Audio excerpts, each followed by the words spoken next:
Hello everyone and welcome to the channel. I'm Emmanuel, I'm a Boeing 737 pilot, and today we are going to revamp my very first video flying from Düsseldorf to Nürnberg and back to Düsseldorf. Well, this time back to Düsseldorf. Now we are going to sit here in the Boeing 737-700 once again. It's been a little while since I flew this one, so this is certainly gonna be interesting. Also, for the big fans of nostalgia, today we are flying the old first livery of Air Berlin. Okay, not first, but the old one. And this is kind of the classic livery of Air Berlin that I learned to love. Now, let's quickly head out for the walk around to check that our airplane is actually fit for operation, and then we are going to start right into our flights.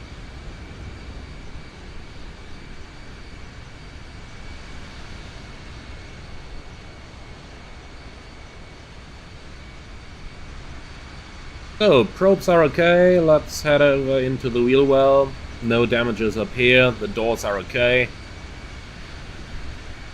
Plane looks good from a distance as well. Nothing bent over, it survived my last couple landings. Probes are alright, and the static ports are okay. The green disc is in, perfect, and then we can go on. No birdies. Everything okay. Fan is spinning a little bit due to the wind, no problem. And the, let's call them Airbus flaps, are closed. And I'm sure that you guys will know exactly what I mean with the Airbus flaps. Okay, note that the lights are currently off. That's because the airplane has not been powered up yet. And that's also why it is so quiet over here, except for those sounds of the other aircraft. But overall, hydraulic pumps are still off. Anyway, there is no leak currently visible. And the outflow valve looks good, APU inlet looks good, no damage on the stabilizers. No tail skid installed on the 700. Leading edges once again good, and the elevator fuel probes are looking good as well. And finally, that other guy shot his engine. Okay, so wings good, brakes good, wheels good. Looks all good to me. Trailing edges, no damage to the flaps, and the wing and the winglet are looking good. So, let's check the engine. Nothing inside. Thrust reverser pin stowed. Looking good from below. And this looks good as well. Leading edge is fine, no damage to the landing lights. The ram air door is good. And finally, the static ports are looking good as well. Okay, perfect. That is the exterior inspection complete. Then let's head right over into our aircraft and off we go.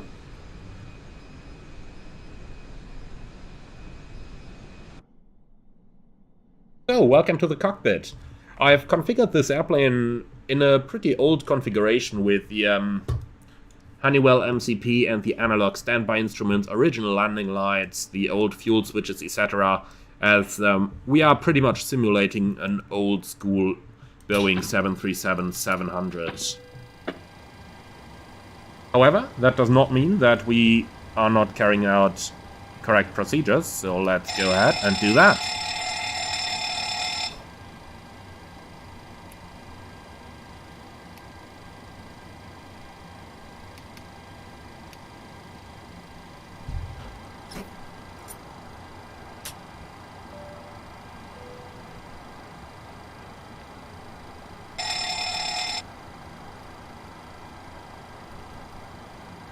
By the way, the flight we are doing today is not only a revamp of my very first video that started this channel, but it is also a little look back into the past, because 10-12 years ago, when I've still been going to school, I flew this route a lot on Mondays, and that's part of the reason why I've chosen this retro Air Berlin livery for today's flight. So, let's get our ground services, and then let's have a look into today's flight plan.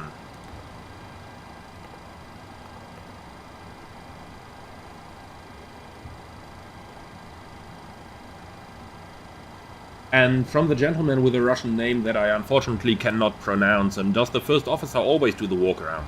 No, it is the pilot monitoring doing the walk-around. So if the first officer is pilot flying for the sector, then the captain is going to do the walk-around. If the captain is pilot flying, then the first officer will do the walk-around. Okay, so let's see, SimToolkit Pro, this is our route of flight.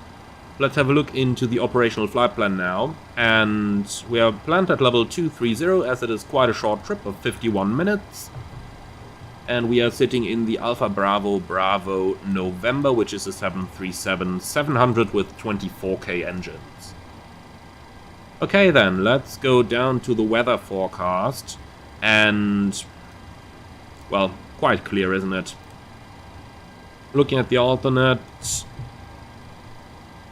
there might be some light snow in Munich. Let's see for the other alternates. Leipzig got some freezing fog overnight, and Frankfurt is looking good. Stuttgart is looking good. Okay, let's see what that fuel factor is. So if we look at the different alternate routes, Stuttgart got pretty much the same amount of fuel as our planned alternate Munich does. So we are not going to do any changes over there.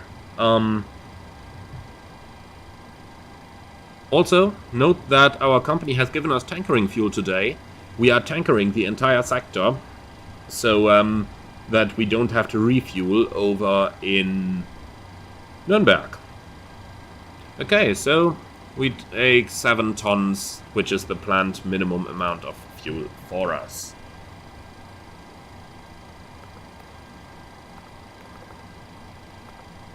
Okay, 7,000, refueling starts. And 148 passengers looks good to me. Let's just give the cabin crew a little bit of time to complete their checks before we start the boarding.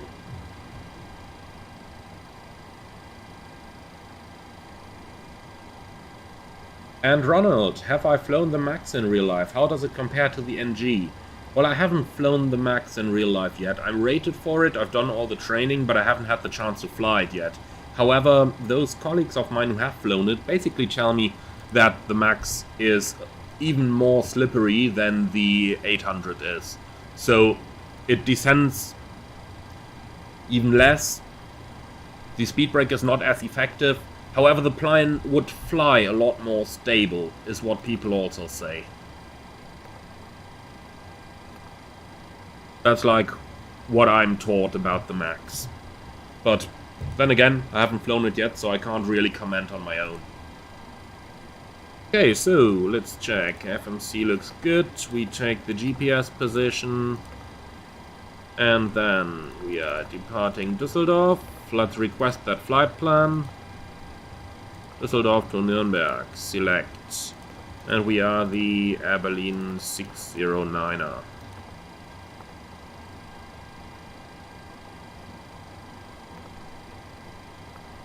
Okay, so enough time to prepare for the cabin crew. Let's start the boarding.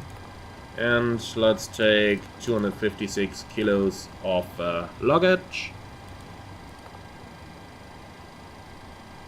Do note, since we're sitting in the 700... Ouch, that was loud. Do note that since we're sitting in the 700, we cannot load the cargo and refuel at the same time. So we'll have to do one after the other. Route is uplinked. Runway 05 and a Kumik departure, and over in Nürnberg we will probably have runway 28 with the ILS Zulu approach. Or runway 28, which is gonna be the DUS-1 Victor, I suppose. They did bring out some new procedures in Nürnberg, so we'll have to look into those. So let's just take the Delta November transition for now, see what that looks like. and that looks quite good to me.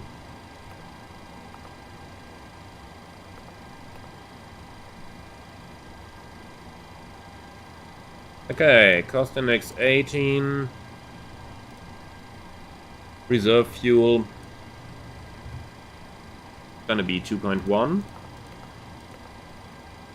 and 51.50 fuel at flight level 230. Average wind is gonna be 96 at 20.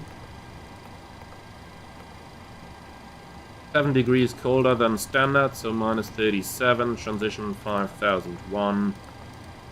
And for the weather, temperature 3 degrees. Looks good. Engine out departure. Straight ahead to 60 me from Düsseldorf VOR. And then we're gonna left turn to Lima Mike Alpha NDB. Hold on 240 inbound, so I'll take radial 060. And at the end of it,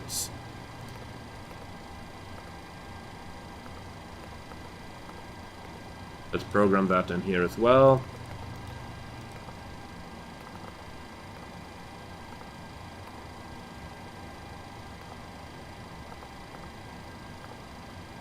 So holding 240, right-hand turns, and 3,000 feet is going to keep us safe. The MSA in that sector is quite a bit lower than that. Okay.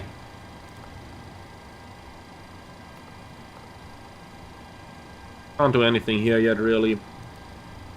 Well, actually we can, it's a short sector, so let's just fill that out as well. So for the descent, let's put the winds at flight level 200 and flight level 100 in here. And at 200 we have 109/27. And at 100, 092/30.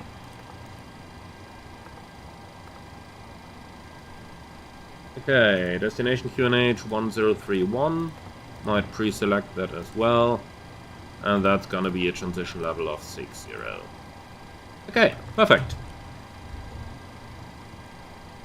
That's this part completed. Flight test. Looking good, all the lights working. Finally, we also have some working pack lights, which we don't have in the 800 at the moment. They are bugged. The PMDG 800, that is, of course. In the real life, those would be fixed in the matter of a simple overnight check. And for the oxygen, 5 continuous seconds, the needle stays constant. Maximum allowed drop is 100 psi within that time, but that's no problem whatsoever at the moment.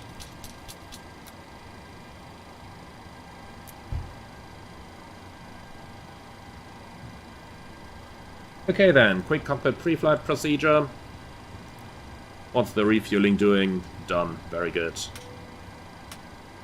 Okay, so if the fueling is done, that means the refueler can go so that the baggage loaders can come.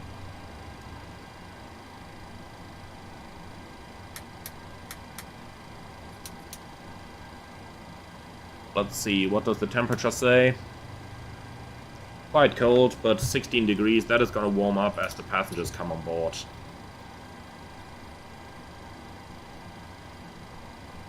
So, in case you're wondering, the body heat of the passengers is going to heat the cabin up. So at 16 degrees, there is really no reason to turn the APU on. That's only going to waste some fuel and therefore money.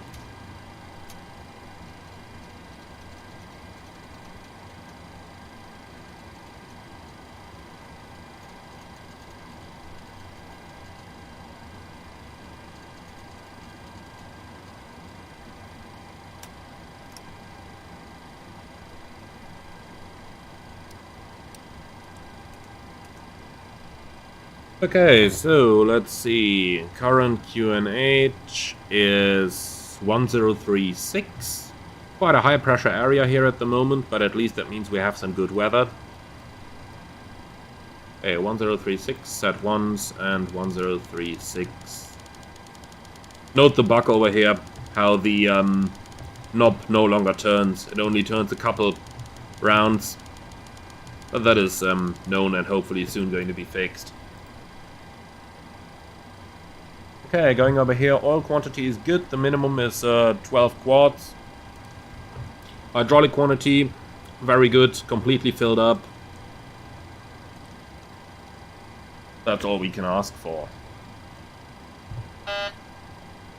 Takeoff config check is working.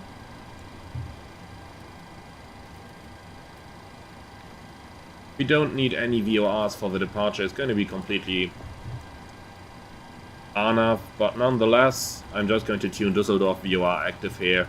And then, of course, the guard frequency into the standby, and Düsseldorf HOTAS is going to be on 123.775. Let's also put that in. Perfect.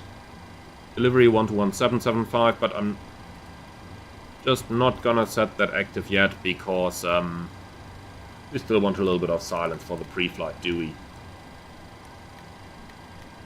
The one thing, however, that we can do is call them for clearance yet, just so that we don't have to rebrief 1,000 times like we had to do on the last live stream. And I do think that that is actually quite a good idea, so let's go ahead and do that. By the way, this time I hope that you will be able to hear ATC from the beginning on. Nordic 1133, stand by, call you back. But it looks like you certainly do.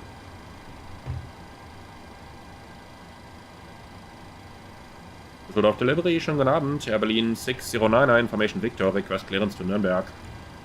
Die Air Berlin 6099, Abend, call you back to Okay. If call you back is what he says, then call you back is hopefully what he does. In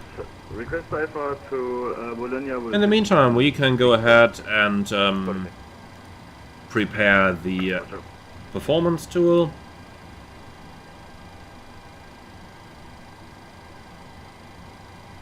And of course prepare the chart for the departure. So let's see, Kumik departure. Straight at 6.4 DME from Düsseldorf, right turn towards Barmen VOR. We can actually tune that as well. 114.0, let's set that active nav 1 and standby nav 2. Then we have the entire departure backed up as well.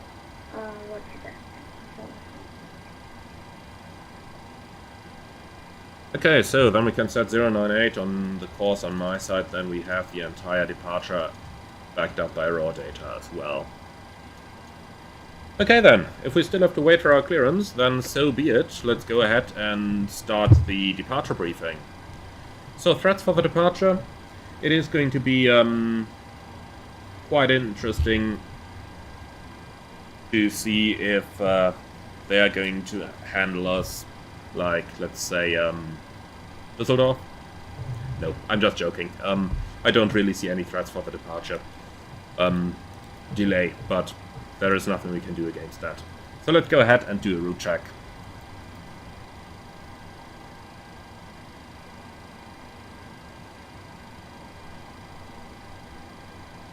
Okay.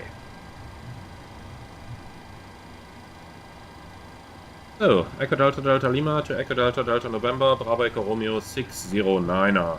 And the routing is going to be via runway 05 right, Kumik for Zulu departure, Lima 603 Tesca, Zulu 719er Etolu, Zulu 723 Komib, Tango 193 Airtest, Tango 194 Dodas, Dodas 1 Victor arrival, with a ground distance of 265 against 263. 5.3 tons remaining, which is sufficient for a return flight where we need 5 tons.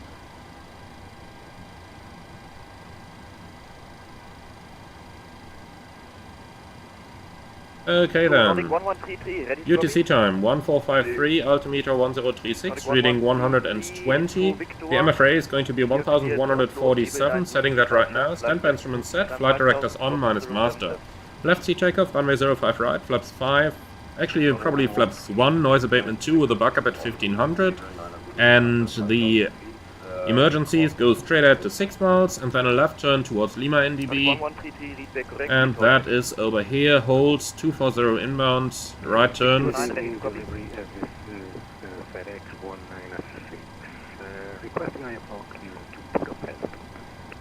Evelyn 609, yep, ready to copy. I call you. Evelyn 609, ready to copy. Affirm. Evelyn 609, info Victor. You're cleared Nürnberg, Comic 4 Zulu, flights en route, climb 5,000 feet via sit, squawk 2212. Evelyn 609, cleared Nürnberg, Comic 4 Zulu, flight plan route via sit 5000, squawk 2212. 609, read back correct, report ready. Oh. Okay, so we have 5,000 feet and runway 05 right, Comic 4 Zulu, squawk 2212. Danke, ciao. Lufthansa 204, Düsseldorf. Ready to copy. Okay, emergencies. Ja, wir haben für Clearance gerufen, haben aber noch keinen Flugplan gefallen. Oh, ist noch nicht drin? Okay. Let's just leave that frequency again for a second. So, emergencies. Above 80 knots, I will only reject for fire warning, engine failure, predictive wind shear warning, aircraft unable or unsafe to fly. If I call stop, I simultaneously close the thrust lever, disengage the auto throttle, apply max manual braking, verify operation of the RTO auto brakes, manually raise the speed brake lever, apply maximum reverse thrust, and when the aircraft comes to stop, I will set the park and brake. If you call stop, I note the brakes on speed, call speed brakes up, speed brakes not up, and thrust to its normal indications. Call 100 knots, 80 knots, 6 knots, and the runway distance remaining. Verify your actions, call in emissions, I will call auto brake disarm, and select flap 40 when the park and brake has been set, and advise ADC of the reject. We then identify the failure, carry out any drills as appropriate. If you decide to evacuate the aircraft, we do the evacuation checklist. Time permitting, we'll pull the CBR circuit breaker, and you grab the lid, we get out. If the call before V1 is keep going, no actions below 400 feet except to cancel any warnings and raise the landing gear with a positive rate. 400 feet, verify heading select and carry out the memory items. At the MFRA, we buck up and track the flaps and schedule. Flaps up, no lights, select level change, max continued thrust, engage the automatics, non-normal checklist, normal checklist, POC inits, PA, and then we come up with a plan. Okay, pushback, we are standing on Bravo 9er. Now let me get you guys the chart so that you know what we are about to do. We are parking on Bravo 9er, that is down here. Pushback is going to be onto Papa 4 with the nose facing to the north. Taxi is then probably via Romeo onto Mike, or maybe via Papa 4 Mike. We take Lima 8 figures, then we are safe for the departure. Comic 4 Zulu departure is on a chart 10-3 Papa effective 25th of March. In the FMC we have Comic 4 Zulu, runway 05 right. Transition altitude 5,000 feet versus 5,001 feet in the FMC. Remain on tower frequency until passing 2,000 and contact long radar 121.355. Speed max 250 below flight level 100. Let's check that out, and 250 below 100 is in here. Normally not available for flights above level 250. Okay, no problem, we stay below that. Initial climb of 5,000, and that's what ATC told us as well. Set on the MCP. And now also set in the FMC. So, for the routing then, we climb on the runway check, Delta Lima 050 and then Delta Lima 058. Right turn 098, 10.1 miles inbound to Bravo Alpha Mike VOR, then 095 outbound, 8 miles to Anavi. And then a right hand turn 128, 14 miles towards Dagon, above level 150, and then 141, 24.8 miles towards Kumek. Conventional backup, we go straight ahead 6.4 TME Düsseldorf, tuned active in VOR number 2, and then make a right hand turn, radial 278 inbound to Barmen, set active on nav 1 and tuned on the course number 1 as well. And that's pretty much it. I may or may not do a little bit of hand flying, I don't know about that yet, and that should pretty much be it for the departure briefing. Any questions? Oh, I actually see a question there from one of the channel members in the chat, William. Good day, without star and approach, how would you know the total block fuel? Well, the answer to that is that you have to know the star and the approach. Just take something that fits for a runway that you think might be fitting, and that's the best thing I see that you could possibly do there. Sorry that I can't really give you a better answer there, but that's unfortunately how things are. Okay, then let's go into the performance tool and do the takeoff performance. We have a 737-700 with 24K engines installed, and it's the Delta Alpha Bravo Bravo November. Okay, weight and balance. Let's take the PMDG layout. And that looks all good. Standard catering. So passengers, we have 148 on board. And now comes the lovely PMDG stuff. Let's see. 8, 24, 48, 48. Does that match? No, it doesn't. That's why I hate these PMDG layouts over there.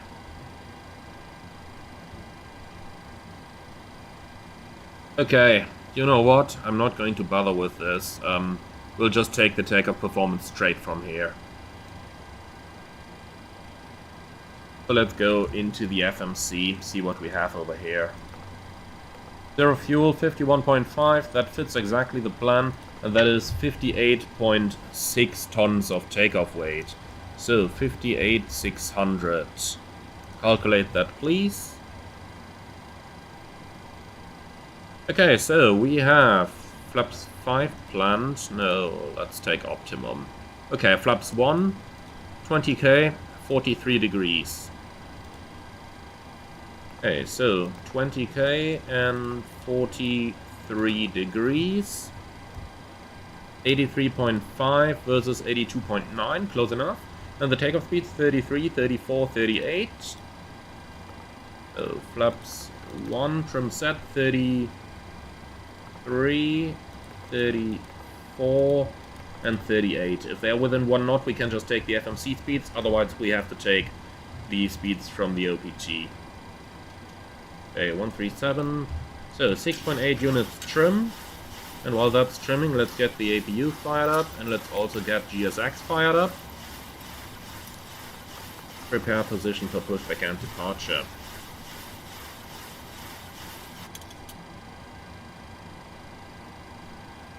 Okay, very good.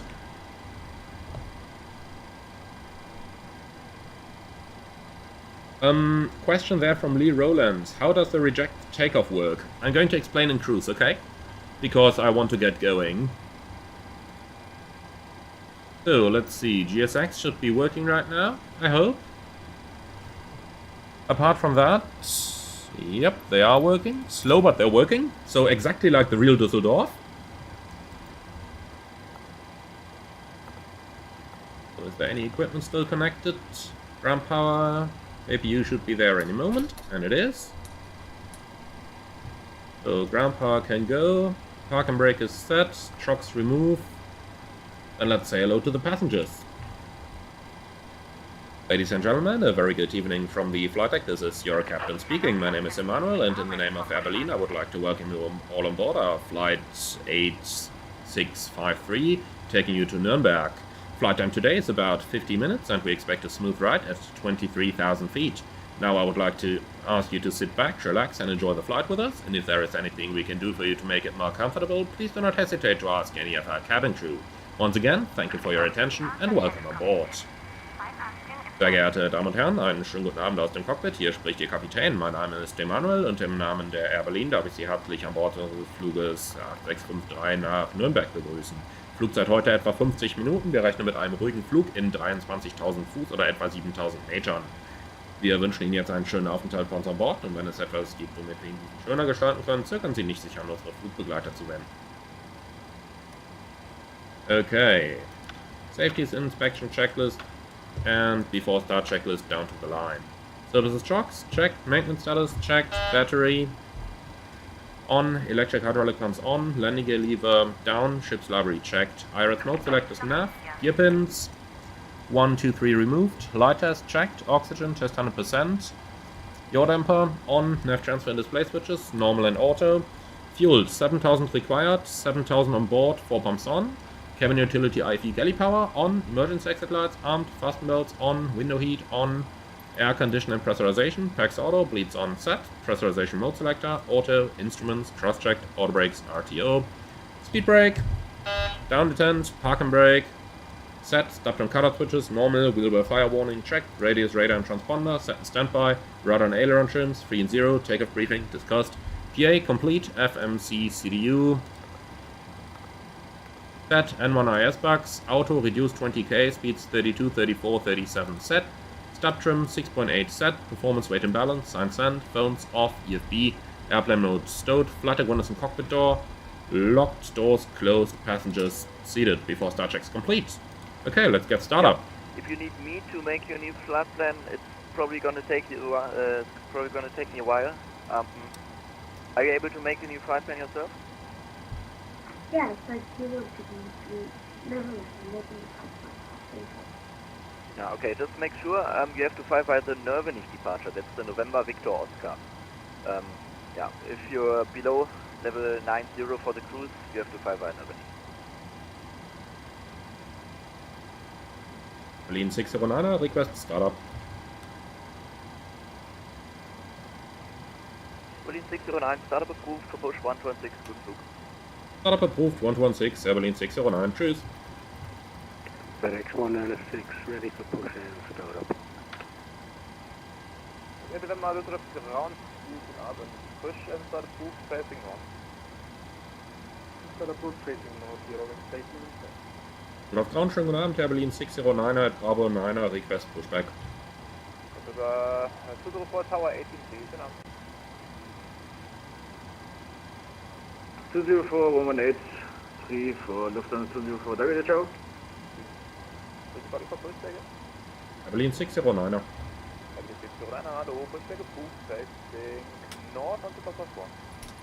Push approved, face north, Papa 4, Air Berlin 609er. Okay, below the line, icon packs off, anti-collision light on, parking brake set, transponder alt off, D4 start checklist complete. So, he said push approved facing north on Papa 4, let's see. That looks like this option.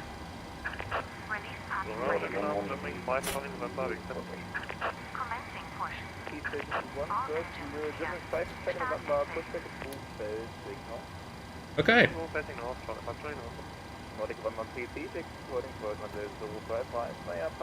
And off we go. Off block at 05, that is 5 minutes delay. Well, we can put that on, I don't know, let's put it on ACAS equipment failure. That's always the lovely delay code we can use if we have to justify anything without having an actual justification.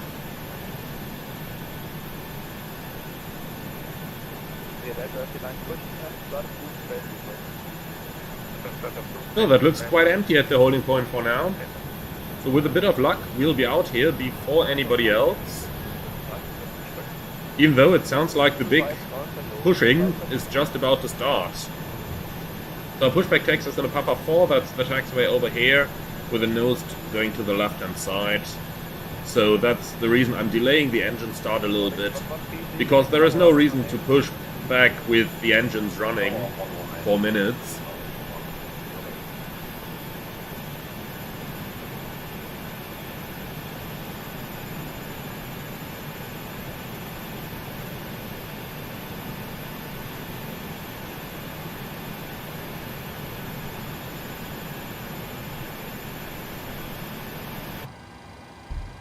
Okay, let's go ahead and start engine number 2.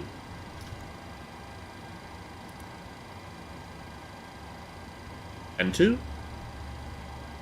Oil pressure. N1. Still not quite accurate in the PMDG. The oil pressure should start at about 18% N2, and N1 should start at about 20%, but that is something that is on the list, so we're hopefully going to see a new engine start model very soon. Unfortunately, of course, Microsoft Flight Simulator is incapable of doing that itself, so it needs to be simulated externally. But what a surprise, Microsoft Flight Simulator is incapable of something.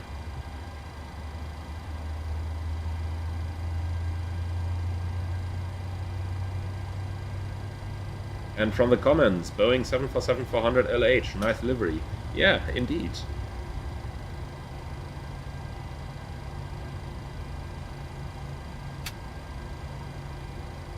Start a cutout, monitor 2, okay. Like set, starting 1.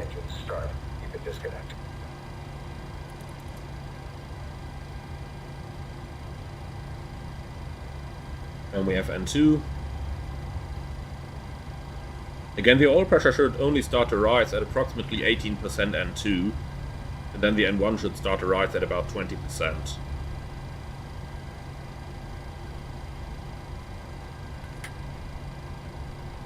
But for some reason, PMDG doesn't have it right, and interestingly enough, Phoenix doesn't have it right on their CFM56 simulation either. So I don't know what it is with the engine starts, but something is certainly messing with it. And at this moment I have no idea what it actually is. And Flatterer, I've said PMDG is working on an engine start model. I have not said anything else. Make out of it whatever you want, but I said on an engine start model. Okay, starter cutout, monitor 1, and as you noticed, the pushback crew just said left is clear, right is clear. Pretty much the moment engine number 1 has finished starting. So that is the optimum we want to achieve. So that now we don't waste any time, and therefore fuel, with the engines running.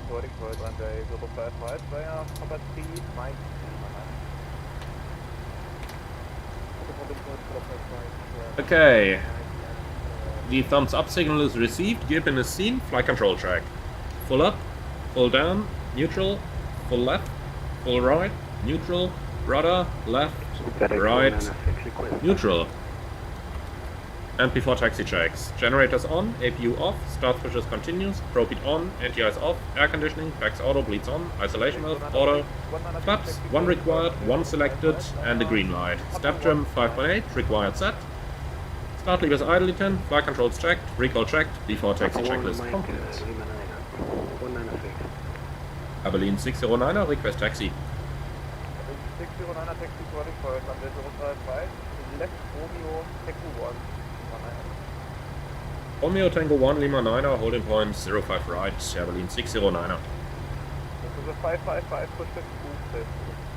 Okay, so that taxi is pretty much as briefed, with a left turn out on Romeo, Tango 1, Lima 9er. So, Romeo, Tango 1, Lima 9er. That's going to be our routing. Okay, clear left, clear right. Config.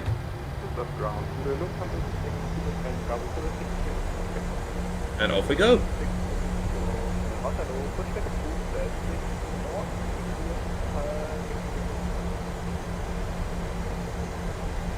Push approved, facing north, get GL Bravo.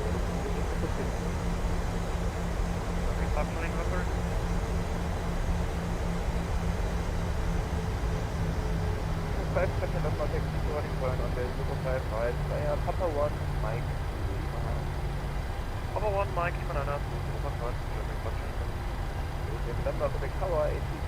Okay, note that those taxiways here have been renamed recently. The Just Sim scenery is incorrect here. This is not Whiskey, this is Romeo. Okay then, before takeoff checklist to the line. Config, checked, flaps, 1, 1, green light, stub trim, 6.8 units set, takeoff briefing. Left seat takeoff, runway 05 right, flaps 1, noise abatement 2 with a buck up at 1500, takeoff speeds 132, 134, 137 set, and the sit straight ahead 6.4 miles Düsseldorf, right turn, radial 278 inbound to Barmen VOR, climbing 5,000 feet. We'll contact departure when passing 2,000 feet, and we'll confirm the frequency with ATC, because I have a feeling at Mike number 2 beyond the Eurowings, Abilene 609er. Okay, so what else? Special engine outset, straight at 60 ME from Lima, and then, 60 ME from Düsseldorf, and then left turn to Lima, climbing 3000, that is safe above the MSA of 3600. Any questions? No questions, very good. Then, cabin, secure before takeoff checks complete. Abilene 609er ready for departure. 18-3, Abilene 609er, bye. Okay, that is the Eurowings.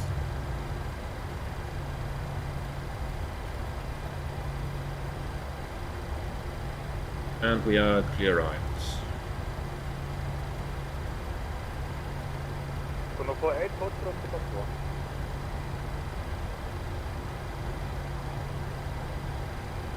Düsseldorf Tower, schönen guten Abend. Herr Berlin 609er, ready for departure. Berlin 609er, guten Abend. Be anti-departing Eurowings 820, line up runway 05 right. Anti-Eurowings, line up 05 right behind. And confirm departure 131355, Herr Berlin 609er. Berlin 609er, confirm 121350. 350, roger.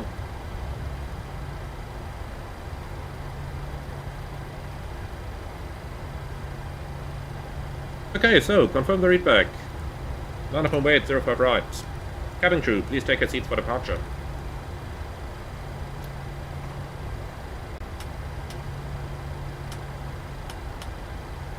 Before takeoff, checklist below the line.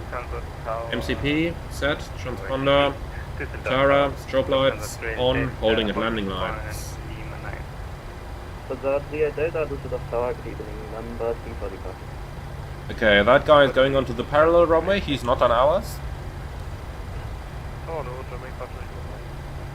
Something 530 November, guten Abend.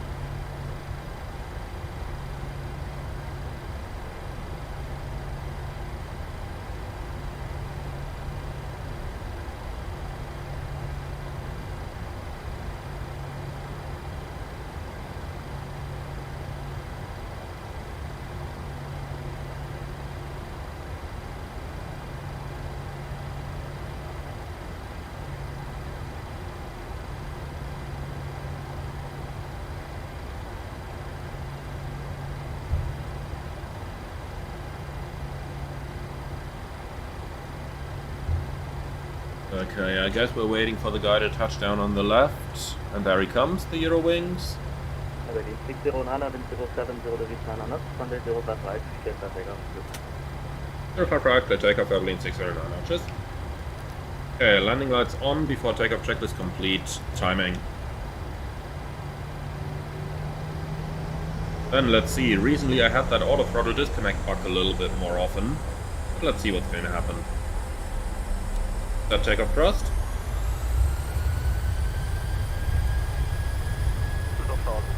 Takeoff thrust set, indications normal. Depot 2, Düsseldorf Tower, guten Abend, hold for the Fliehmann. Holding shot. Tracked. FedEx 196, line up runway 05. Line up 05 right, 196. Line up 5 Charlie, hold short of runway 05. V1, rotate.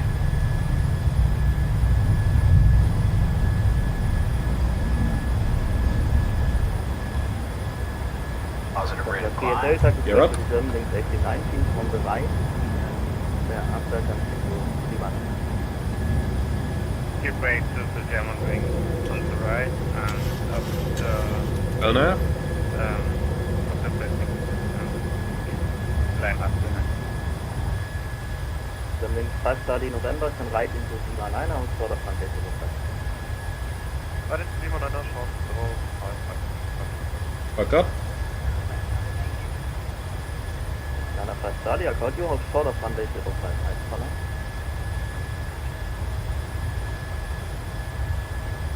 Wait, November, lang.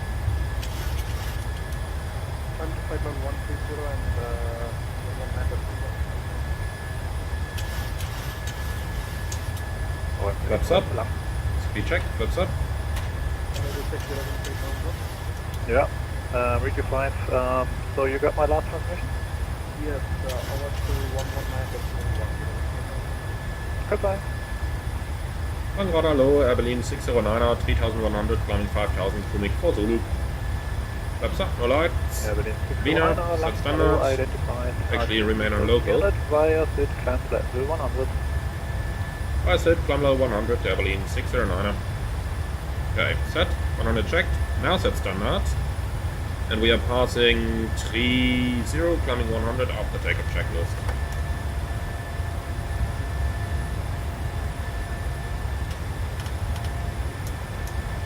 Release cabin crew.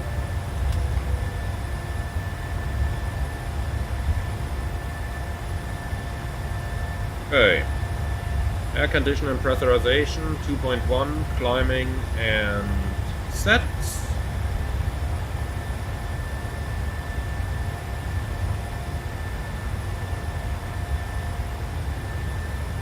altimeters. Standard twice, passing for 6, climbing 100 after takeoff checks complete.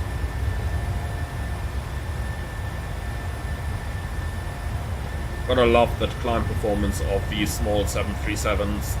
And we are still derated on climb 2.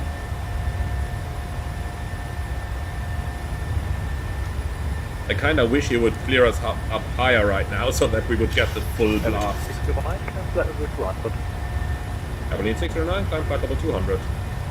Speak of the devil, here I am. Set. 200 checked, set full climb thrust.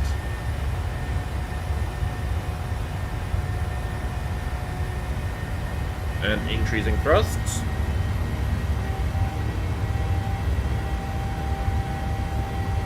And here we go. Flies like a Ferrari. 4,000 feet a minute. Nice.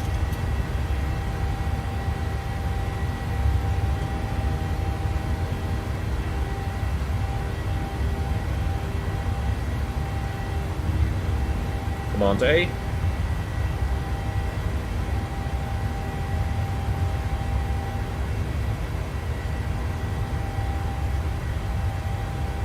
That's a little bit bright out there. Altimeters. Passing 100, climbing 200, 10 checks. Fuel balanced. 4 pumps on. The lights off, APU off, air cannon press. 4.6, climbing and set. Fasten belts, auto, recall, checked. 1 to 1.5, monitoring. 10 checks complete.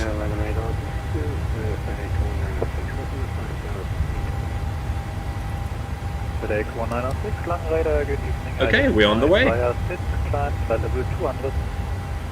200 via 6. So let's see, top of descent in 175 miles. So we can take a little bit of time here. 75 Charlie, November, Langradar. And we can take things slow. 609, contact radar, 12475, approved. 124725, Abilene 609, tschüss.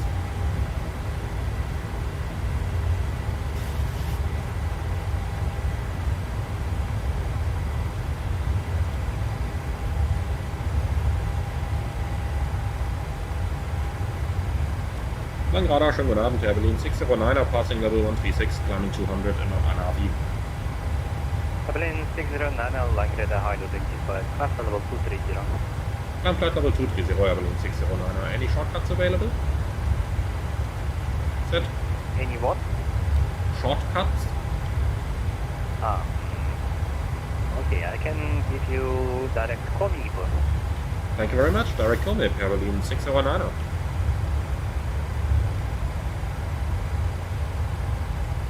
Okay, let's see. Direct to... Actually, Abilene 609, okay.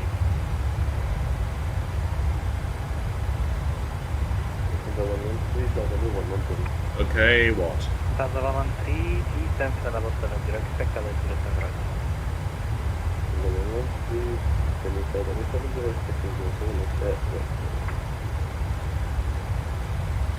Abilene 609er just confirmed we go direct commit.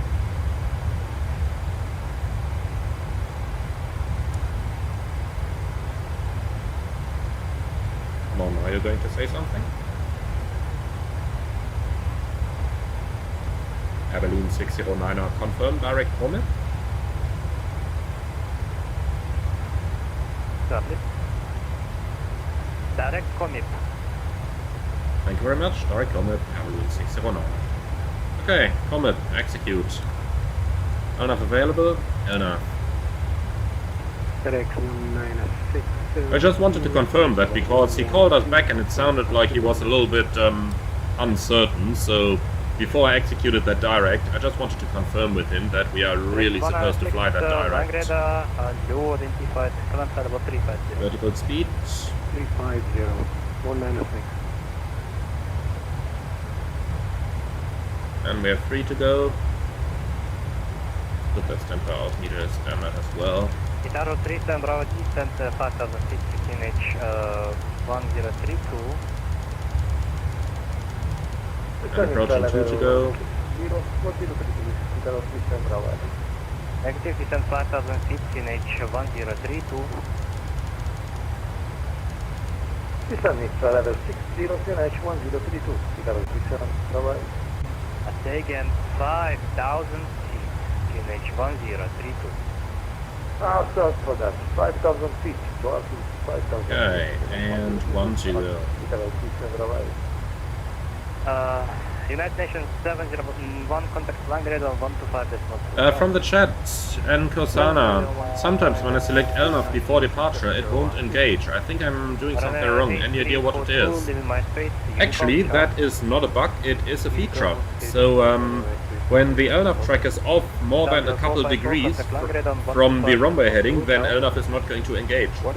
The same is going to happen in the real 737, and if that is the case, just use heading select for the departure, and then at 400 feet you can manually select LNAV.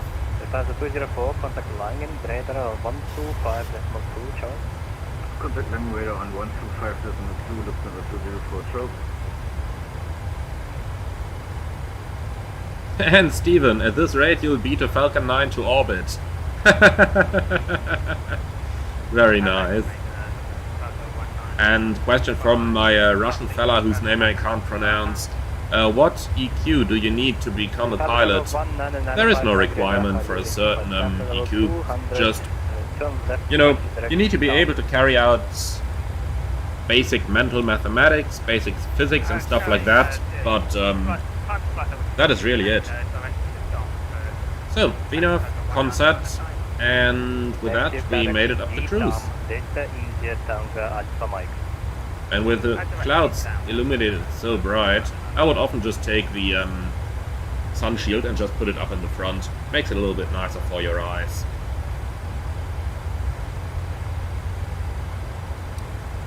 So, let's have a look into that arrival. DUS-1 Victor, I never flew that yet. So they have probably changed the arrival procedures in Nürnberg. So let's have a look into the new procedures. DUS-1 Victor. Okay, that looks pretty much like the previous arrival. So it looks like they... Oh, when is it? Yeah, 25th November 2022. So effective 1st December. So the procedure is about a month and a bit old. Okay, so that looks pretty much like a standard German transition. Not a lot to do with that, really. Anyway, that makes it easier for us. So let's see if the ATIS is incoming. Should be 123080. So on VATSIM probably 123075, but let's have a listen.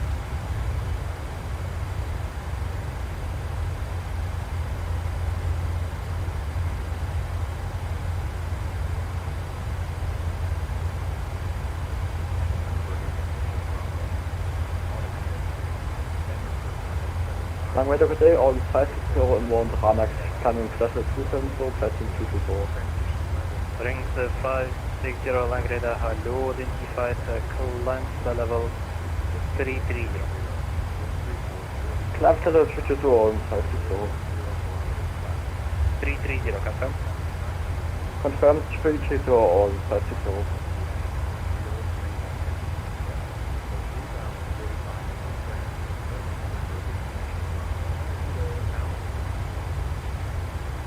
Okay, I couldn't hear the runway because of people talking all the time on the main frequency.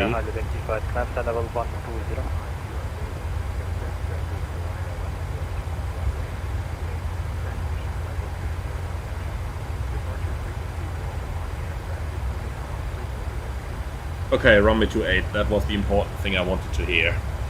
So it's going to be the ILS approach for runway 28, then I know that, I suppose.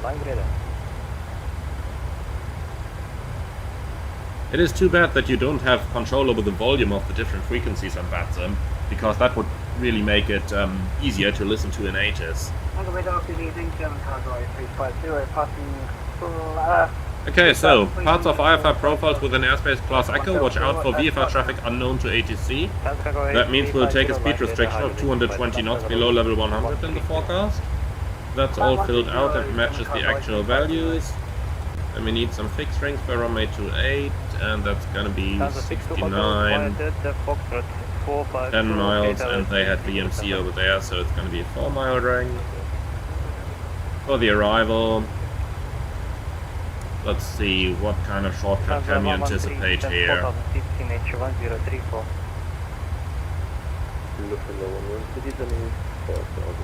Well, it's not gonna get any shorter than 426 Osnop, so let's just calculate that.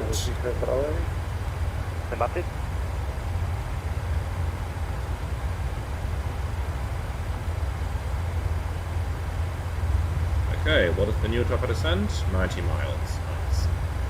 5.1 on arrival, that is going to be sufficient that we don't have to refuel for the way back.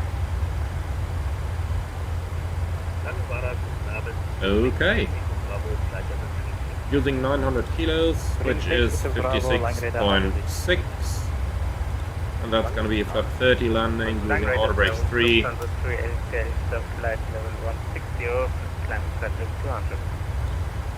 Then Transit 3, data Langreda hard load, 85 clamps at level 350. Climbing flat level 350, look transit 3,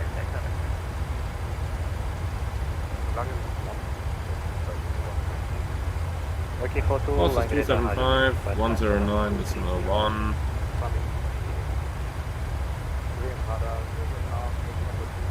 And we need Nürnberg VOR, 1575.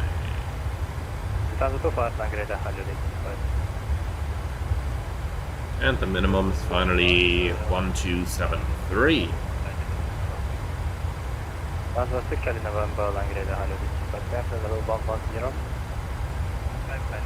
Perfect, that's it. Well, the approach preparation is done. We're gonna do the briefing a little bit later,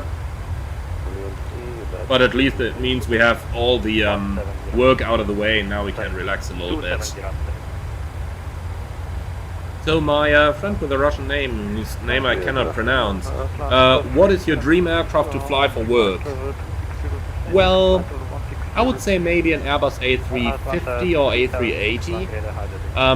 The reason for that is that they are both long-haul aircraft, so you get to see your destination and you get to enjoy your destination on the layovers. You have a very cool, highly automated aircraft with, in my opinion, both of them very nice cockpit layouts, both the A380 and the A350. And yeah, well, both of them have very nice to work in cockpits, if you know what I mean. The 737 is so cramped and you constantly have that thing between your legs. So yeah, A350 and A380. And Steve, nice to see you here. Bet the 700 feels tiny after flying the 900 for a while. Feel the 800 is too short after getting used to the 900. Oh yes. I mean, look at this, Steve. Look at this. I remember when, after flying the 700 for such a long time initially, when we got the 600, even the 600 I got used to, like, okay, this looked like a normal 737. And then all of a sudden the 800 looked huge. And now compared to the 900, the 800 is so incredibly tiny. And this, well, this looks interesting. But yeah, getting used to it again. But it's gonna be very nice to have the entire 737 fleet available finally. I'm sure people are going to enjoy them as well. Ken, Steve, looks like you're missing half a plane. Oh yes.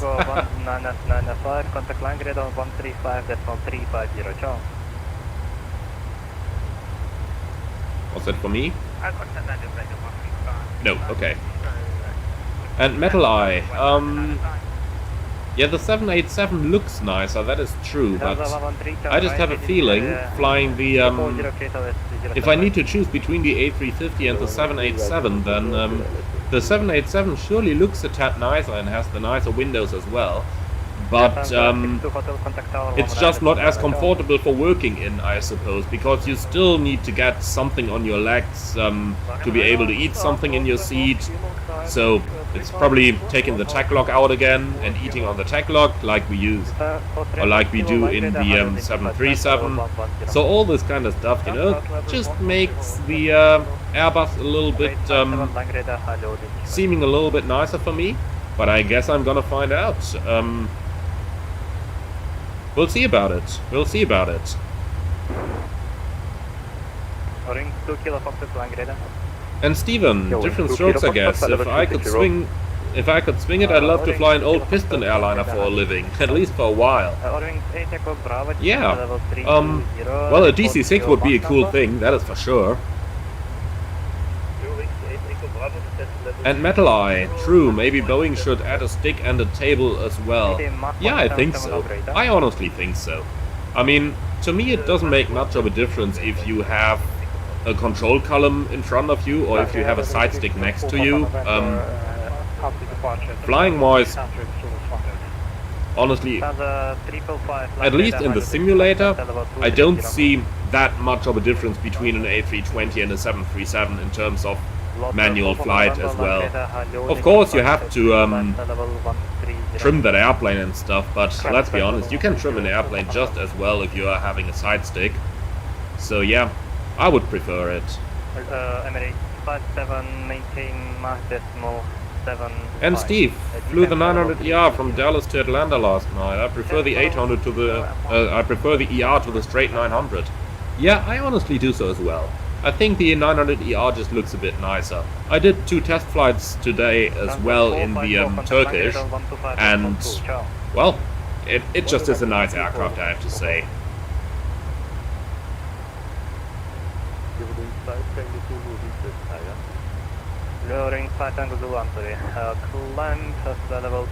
Alright, 55 miles to run. Let's do a quick version of an approach briefing. We are mostly familiar with Nürnberg, so let's go for that. And Steve, I fully agree. Love the Turkish livery on the 900ER as well. And the KLM looks great as well. Especially that picture that you posted, Steve. Beautiful. Okay then, quick approach briefing.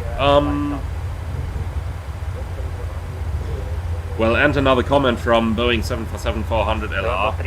No way, Boeing is the one and only. I tell you honestly, 747-400 LH, both are very good airplanes. Both of them are very good airplanes. And Metal Eye, yep, the Turkish is done. Have a look at today's video, you can see a quick livery preview there. Okay, so finally, let's get into the approach briefing. Threats for the arrival. VFR traffic below level 100 is a threat, but it is still daylight, at least in my simulator, because I've changed the time a little bit from real time, because otherwise we would be doing a flight completely at night. So VFR traffic is a bit of a threat. In order to mitigate against that, I've inserted 220 knots below the flight level 100, so that we can follow see and avoid rules. And that is the only threat I have. So, 220 below 100, forecast page in, fixings runway 28, 10 and 4 miles. For the arrival, DUS-1 Victor arrival, and we can have a look at the chart for that one as well. So DUS-1 Victor is DUS above 5,000 feet towards Delta November 422, 423, 424, 425, 426, 427, 428 and 429er. And at 426, which is pretty much a beam the final approach fix, I've just calculated what the vertical profile becomes if I join this up direct to here. So 5,100, the VNAV profile is going to get us in for a straight-in approach. Okay, after 429er we proceed towards 439er above 5,000 feet and then to the ILS Zulu approach, runway 28. Frequencies 109.1, active nav 1, nav 2, final approach course is 275, elevation 1044 versus 1050, and the minimums 1273 is set as well. We have the approach transition from 439 above 5000, 438, 437 Oslo, 125.2, Abilene 609, ciao. Bring Takeoff Bravo, non-conversion. Now Brownston 1 kilo, flight level 110, inbound Army. Austrian 1 kilo, landing identified, climb flight level 310. Climb flight level 310, Austrian 1 kilo. Land Radar schon wieder ab, Berlin 609 auf Flight Level 230 in Mount Comet. Berlin 609, land radar, hello identified. Descend flight level, correction when ready, descend flight level 130, so it's 130 by the ATIS. Berlin 609 when ready, descend 130 level by ATIS. Set. And 130 checked. So ATIS is planned at 185. Flight level 350, Austrian 1 kilo. So 130 below at ATIS is in. 18 miles to the top of descent. Fine enough for me. Okay, so final approach fix, Osno 4000. We have that in here. Let's make that 180 knots or less. And then we have a 3-degree glide path at 2.7 miles from the ILS. We checked 1905. That is not in the FMS. You can delete that missed approach stuff, by the way. Oh, sorry, that EOSIT I meant. And then for the missed approach, we go straight at Delta November 440 and then a right turn to Nürnberg VOR, climbing 5000 and maximum speed 250 is in. Okay, so if we go around, press toga, call go around, flaps 15, set go around, thrust, brace landing gear with a positive rate, 400 feet, flaps 5, flaps 1, flaps up, and when we are level in 5000, engage the automatics. After takeoff checklist, decide on the further course of action. Yeah, in terms of fuel, we have plenty of fuel since we did a tankering sector, so that we have everything for the way back to Düsseldorf. 2.1 is the reserve. We have 5.1 on the arrival, that's 3000 extra, more than 1 hour. Burning 600 on here. Let's calculate burning 400 since I've got the shortcut in.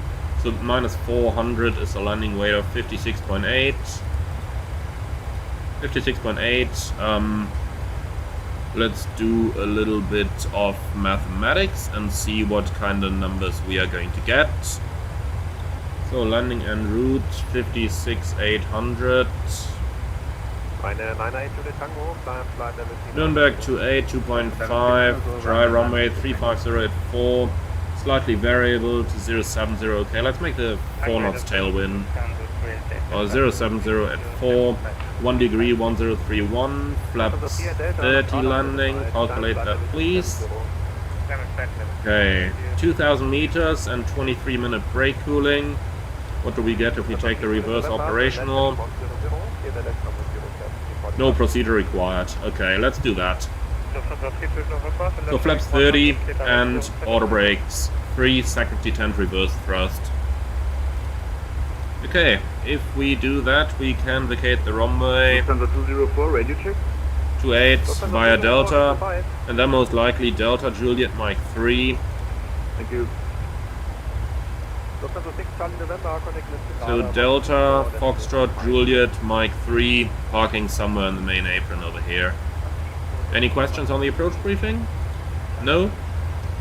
Okay, very good. Then let's go ahead and do a quick PA.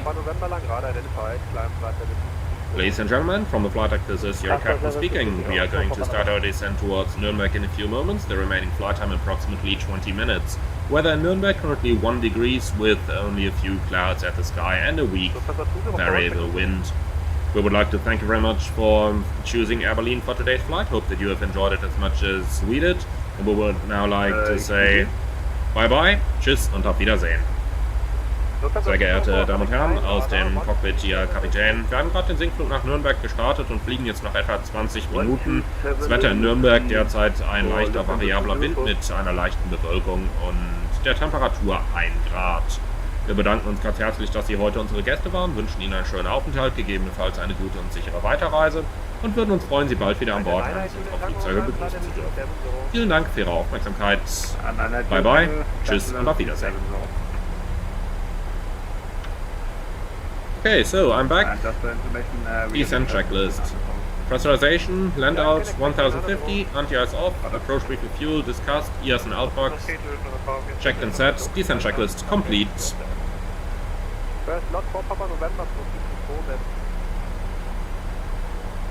Direct on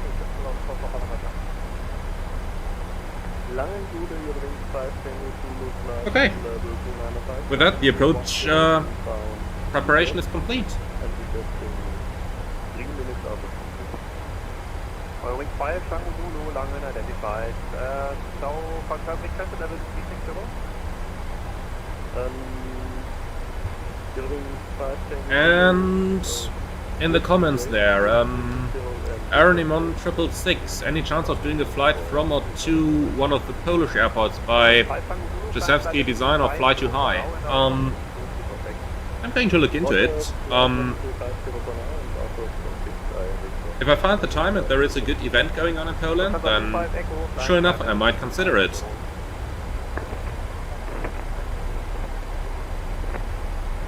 Berlin 609R, connect arrival, 129er, that's 5 to 5.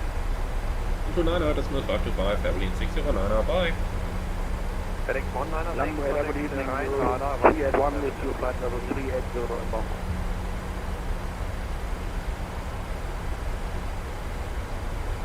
Nürnberg arrival, schönen guten Abend, Airline 609er, information Charlie, descending level 130, inbound HOTAS. Airline 609, Richard Radar, good evening. Charlie is correct. And you are cleared for the DUS-NUE Victor arrival. Airline 609er, cleared DUS-NUE Victor arrival. Any shortcuts available? Yeah, sure. After AirTIS, Delta November 425. After AirTIS, Delta November 425, Airline 609er. Fiona? Okay, so AirTIS, Delta November 425. And that looks pretty good in my opinion. Enough available? Enough.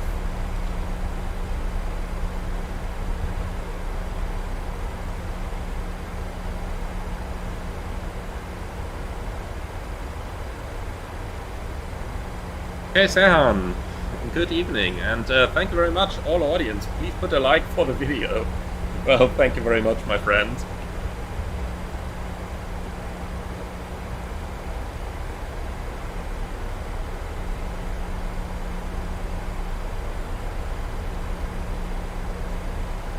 Liam, hello to Fly South Air Airline Operations OCC in South Africa. Hello, nice to see you.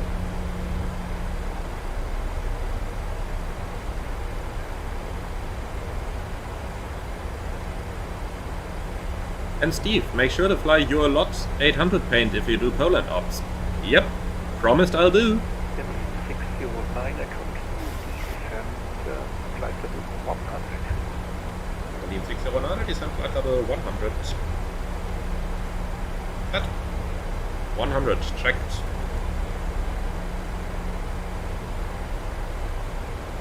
Passing 150. Fasten belts on.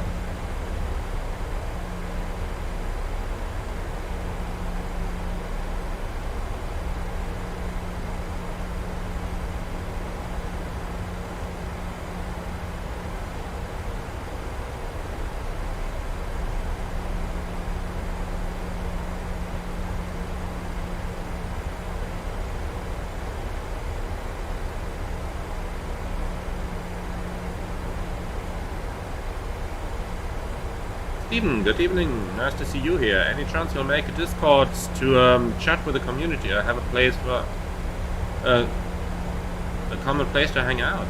I actually have a Discord already, Steve. Let me try to find the invite link, because you know it changes every time that I click on it in Discord itself. So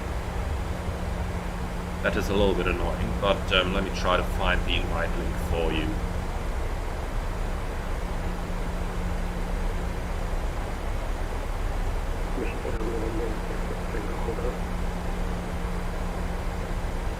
So here is the invitation to the Discord.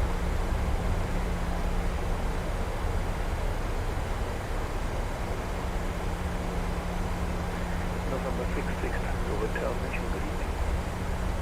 November 66, hold on to step 170 so might be Roy van Kaan, I'm struggling how to program an alternate airport in the FMC. Could you explain how to do it? I did a tutorial on that already. Let me try to find that real quick for you as well. It surely is somewhere on my channel. Tango Hotel, and you have to identify that on your way and no traffic in my area of responsibility.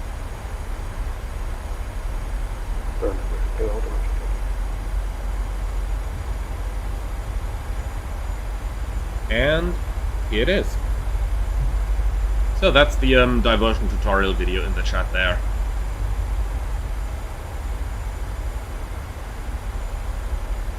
Mac Gaming, what are the green fixed rings for? They are for at 10 miles. That is the point where we are supposed to be 3,000 feet above the field elevation, doing a maximum of 200 knots true airspeed, and we have to have flaps 1 extended at that point. So that is the reminder of the 10-mile ring, and the 4-mile ring is the ring where we are going to extend the landing gear. Since we will be in VMC today, so that means at 4 miles we extend the gear. And it starts getting dark pretty quickly right now. Put a couple of those lights on.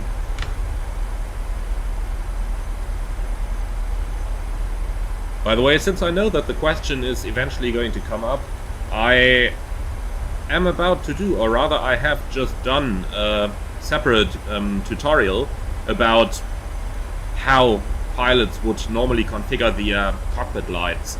That video is currently available for channel members, and is soon hopefully going to be available for everybody as well. And we have one to go.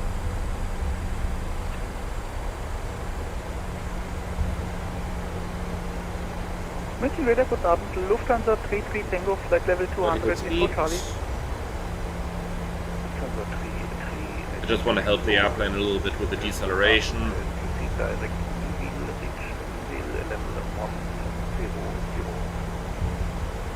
Proceed direct Nibil, reach Nibil, flight level 100, Lufthansa 33 Tango.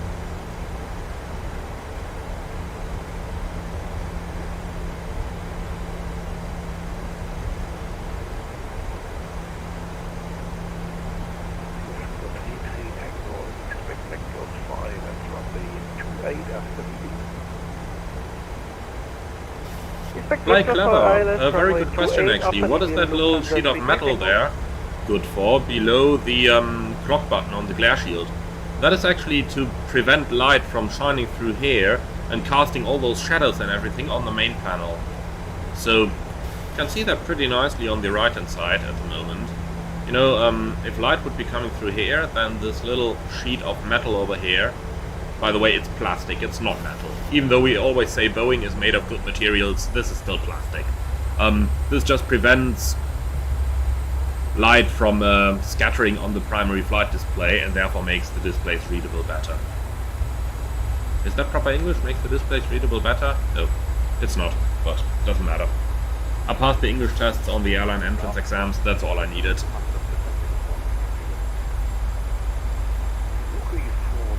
And Stefan, yes, when Air Berlin still existed, it was a real flight from Düsseldorf to Nürnberg. Initially they flew it with the Airbuses, then with the 737-700s, and then later on with the Dash 8s.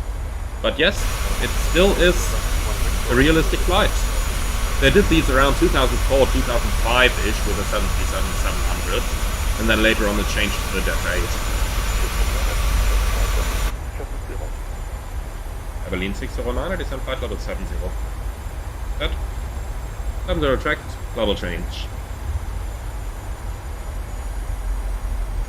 I'm not going to force the airplane back down onto the VNAV profile because this is still calculated for the shortest possible distance, and I guess they are probably going to give us a couple extra miles. Okay, altimeters, passing level 99, descending 70, 10 checks. Fuel is balanced with 4 pumps on, the lights are going on.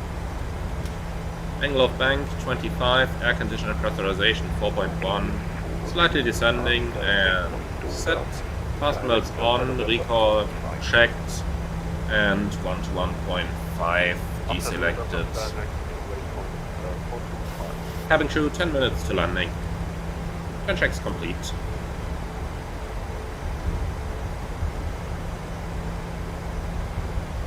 KLM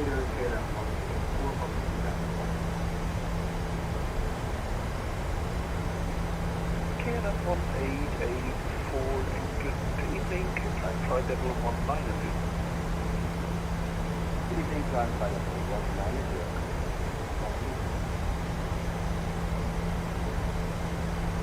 Radar, good evening.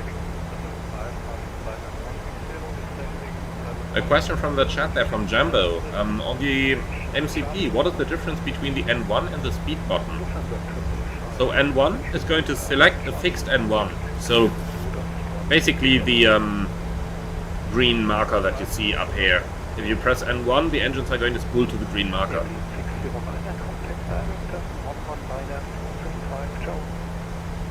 119er decimal 405, Evelyn 609er. Tschüss. It's 475, please. Number 475, Evelyn 609. Wow. Lufthansa 33 Tango descend the flight level 80 and leave the wheel on heading. The frequency correct now? No, 119er it should be. 180 Lufthansa 33 Tango.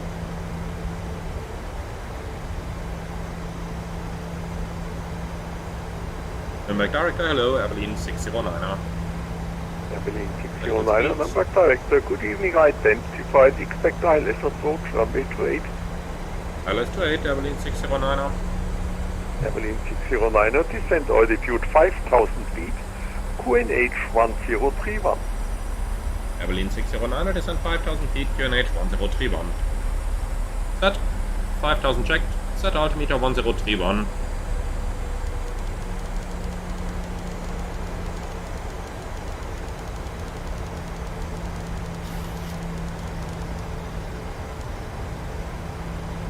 Passing 7,300, descending 5,000, no flags, standby altimeter set. Okay, we're receiving items. Let's do a frisk check. Frequencies 109.1, set active nav 1, active nav 2. 6 rings, runway 28, 10 miles, 4 miles. Items, we have ILS Nürnberg West and ILS Nürnberg West. Standby instrument set, courses 275. And 275. Approach checklist. Altimeter and instruments, cross-checked, approach rates, checked and set, approach checklist complete. Lufthansa 33 Tango, report your heading. And vertical speed. Heading 180 Lufthansa 33 Tango. Thank you.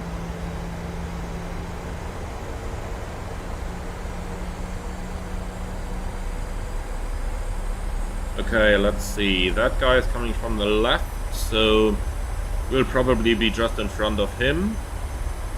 So I guess we'll really get the shortcut here.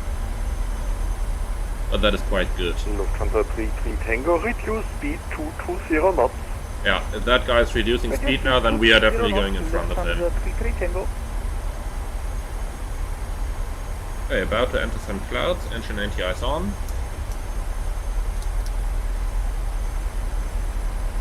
Right.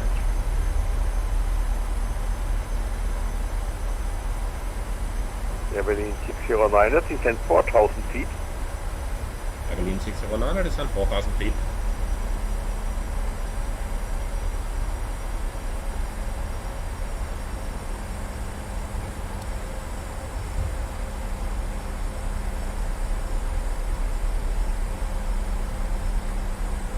Okay, you can give us the right turn. Lufthansa 33 Tango, turn left heading 140. Turn left heading 140 Lufthansa 33 Tango. Evelyn 609er, we're happy to take the right turn at any moment. Evelyn 609er, turn right heading 190. And right heading 190, Evelyn 609er. Heading select. Double change. Lufthansa 33 Tango, descent altitude 5,000 feet. Descent altitude 5,000 and feet. extend the center line, please. Tango.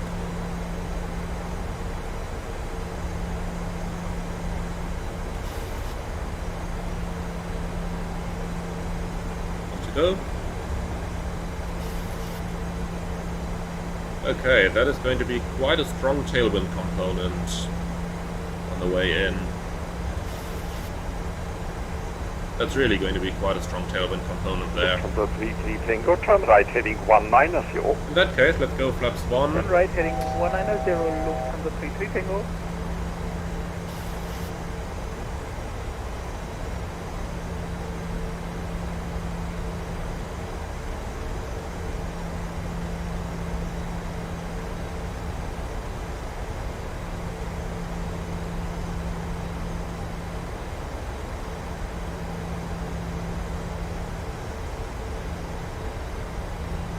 And flaps 5.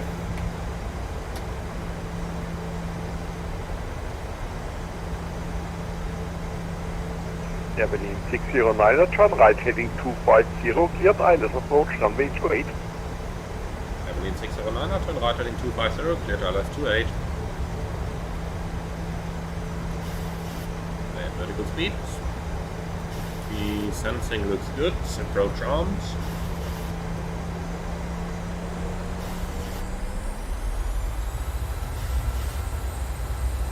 Lufthansa 33 Tango, speed 200 knots. Speed 200 knots, Lufthansa 33 Tango.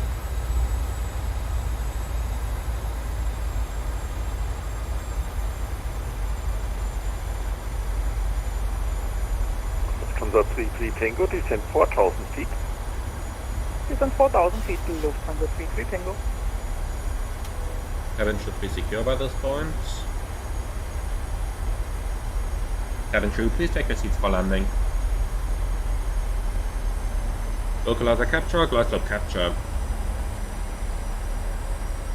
Runway heading 275, 5,000 feet for the missed approach altitude. That. Berlin 609er, established. 2500. Berlin 609, traffic information, 2 light aircraft in the traffic pattern. Contact number tower 118.3. Have a good landing, bye bye. 118.3, Berlin 609er, and we're looking out for the traffic. Thank you very much. Bye bye. Lufthansa 33 Tango, turn right heading 250, cleared ILS approach. And the 2 aircraft, we see one over there and the other over there. So they're both in sight. Look at that wind, still 27 knots tailwind here. Bitte 28, QNH 103, sicher die Kontrollzone über Oscar.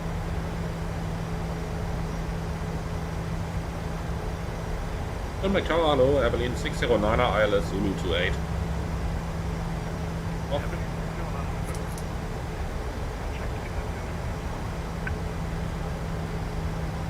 Okay, still 25 knots of wind.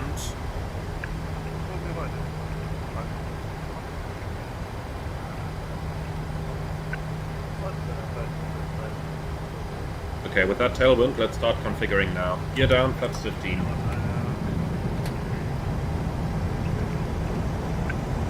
Runway 28, clear to land, Berlin 609er.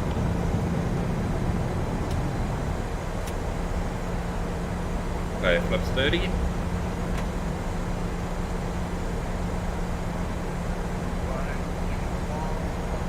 Okay, landing checklist.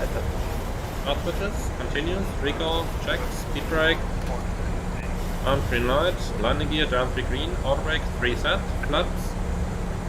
So 30, 30, green lights, landing lights on, landing checks complete. Okay, and at 1,000 feet the wind starts dying off.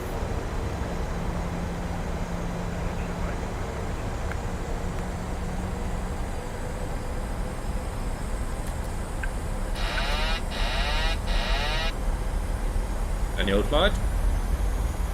Nürnberg Tower, Servus, die Lufthansa 33 Tango ILS. Okay, now the wind starts turning, it seems.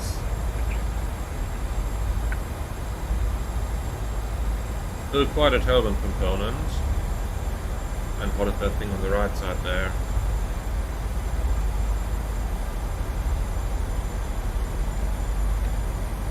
$500 continue.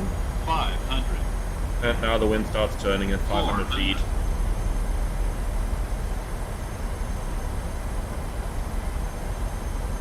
That VFR guy is doing interesting things on the right side there. We better keep an eye on him. 300. Approaching minimums. Correct. 500 minimums. Continue.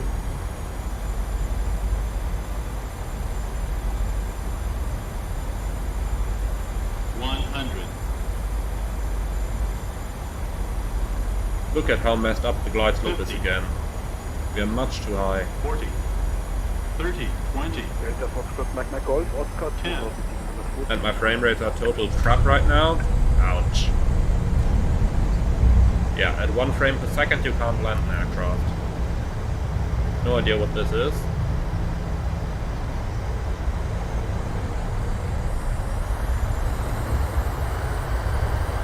And manual brakes. I'm literally getting 1 frame per second right now. What is this? And now it's good again. Nürnberg Now it's bad again. Charlie Golf Bravo. Oh boy, this hurts. Bitte Echo Charlie Golf Bravo, zurück aus der 22 am Rollhals. Bravo, der Besitz 28 für Platzrunden. And look at that. We're vacating the runway and the frame rate is good again. Why is that happening?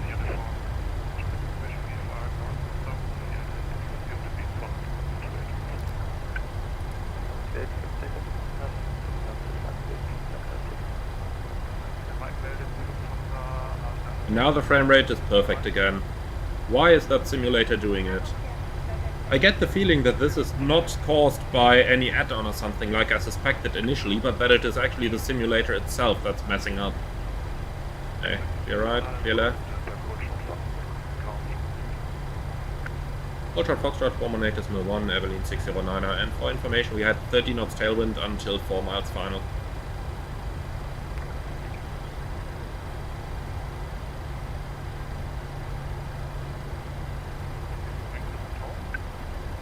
Lufthansa 33 Tango.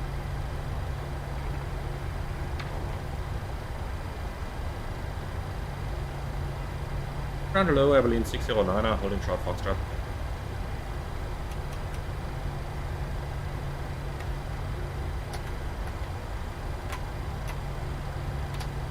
Should be 18-1.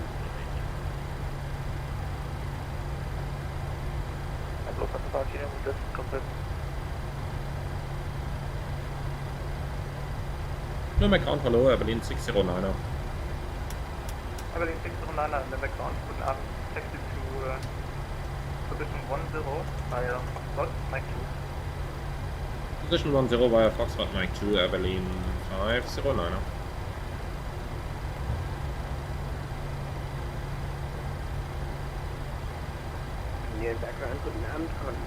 Okay, it's Foxtrot up here. And then Mike 2, so pretty much straight ahead to the end, and then the gate is pretty much straight ahead. Okay, we can do that.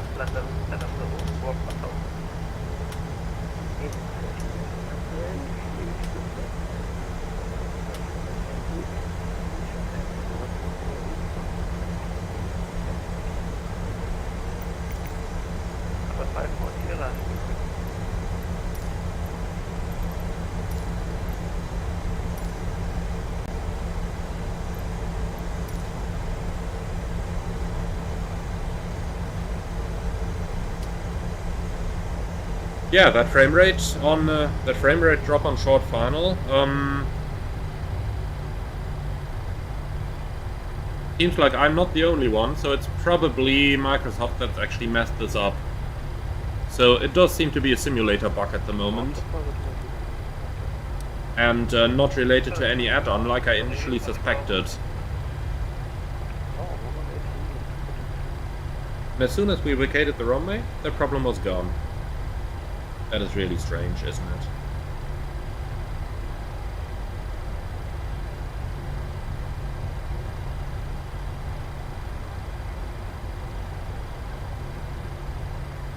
Okay, so gate 10 is the one in between the Iceland Air 767 and the Convoy Airbus there, so let's go APU on.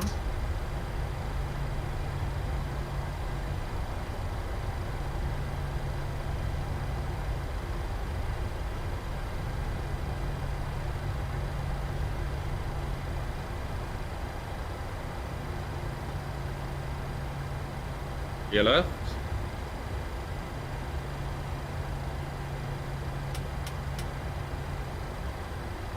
Lights off.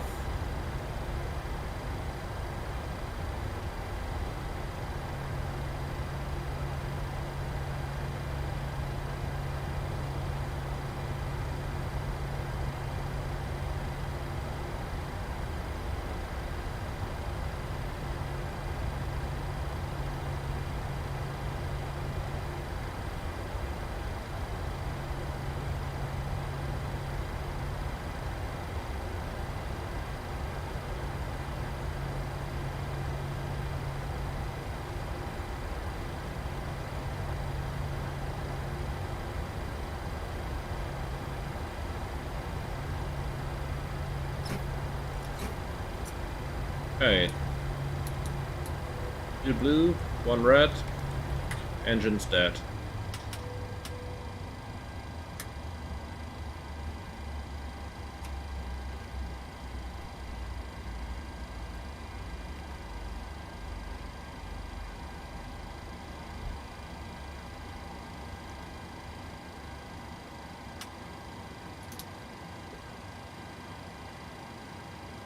Engine 1 and 2 below 20. Transit shutdown checklist. Electrical on APU, fast modes off, probe beat auto, anti-ice off, air conditioning, voice recorder on, air compacts auto, engine bleeds on, APU bleed off, exterior lights set, start switches off, auto brakes off, speed brake down intent, flaps up no light, parking brake set, start levers cut off, weather radar off, transponder 2 on standby, CBR circuit breaker in, cockpit door unlocked, shutdown checklist complete. Cabin crew doors to manual and cross check.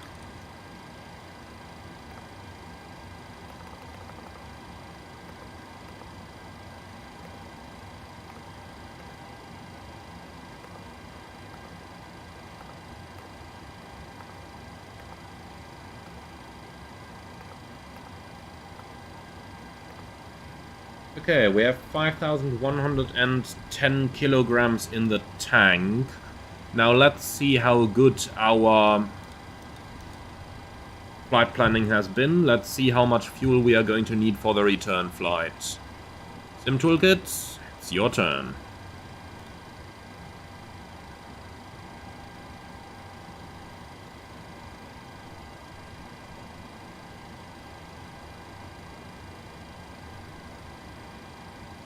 We need 4,000. Okay, so we've got a ton more than we'd actually need. And that is exactly the ton that I wanted to have, because Düsseldorf can get quite busy towards the end of the evening. And then let's see. So, for the way back, let's go over to the first officer's seat and fly that from the FO. And actually we can do that easier by going here. Oh, not by going here. But this is a nice perspective, I have to say. I like it. Screenshot, but... Right, here we go. That's where we want it to be. Okay, so now that the first officer is going to be pilot flying on the sector back, the captain would actually be pilot monitoring. And therefore doing the walk around.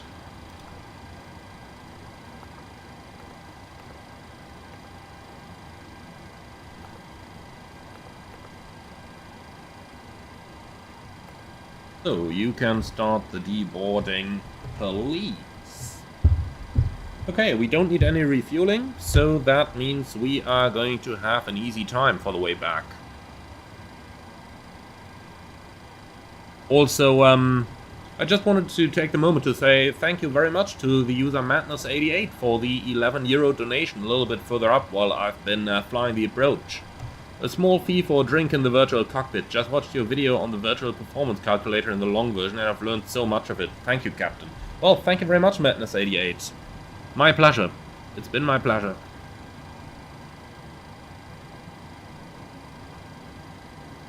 Leonid, when to expect working windows? I wish I know. But to be honest, in weather conditions like we have them right now with 1 degree, the last thing I do is to open the window. Unless the external power falls out and I have to bang on that thing to get them to reconnect that external power, but well, that's a different thing. So, Nürnberg to Düsseldorf, and we'll be the Air Berlin. Which one are we actually going to be? One of the many. 301.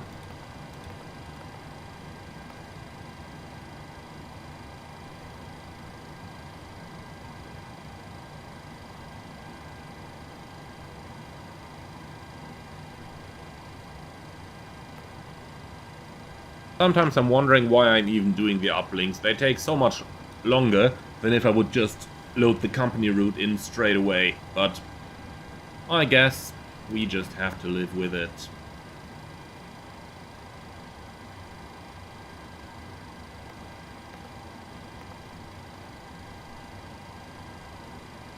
So, Zulu's departure, 1 Golf. And for the arrival, 5 left via the Dormox transition.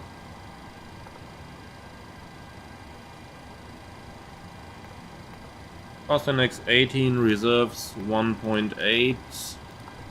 Zero fuel 48.7. Cruising at flight level 240. Average wind 88 at 16. And then ISA deviation -8, that makes it -40. Transition 5001. Temperature is gonna be +1.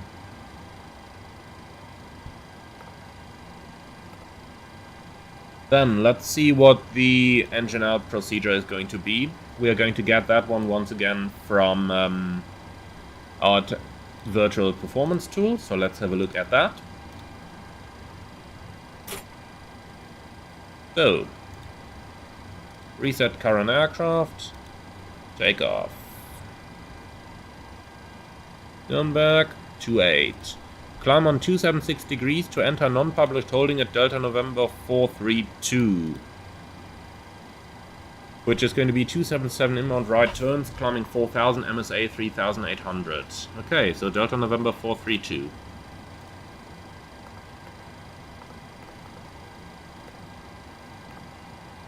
Then we can put that at the end of the lecture page as well. Oops, that was wrong.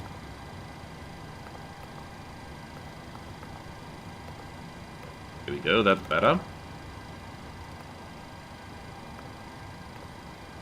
And we can put the holding in as well. Climbing 4000 we set. And we said the holding would be 277 right turns.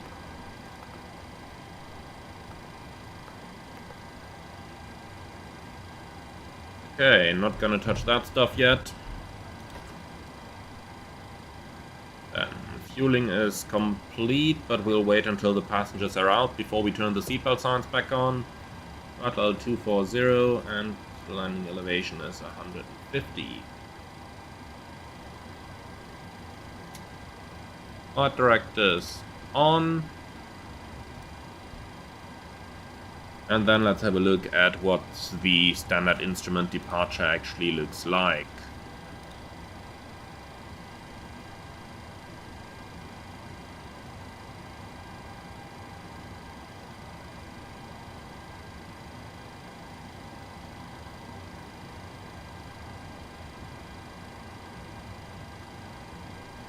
Do we have a non-RNAV version of this chart? No, we don't. Okay, that's a pity. Because I kinda hoped that we could fly this one raw data, because this is the very departure that I did in a recent simulator track ride. Raw data, so I kinda hoped, but well, hoping too much I guess. Okay, so speed 250 below 100 OS by ATC. Parts of profiles within airspace class Echo. Okay. So we're gonna use 220 knots maximum then. Below 100. And then climb to flight level 70. That.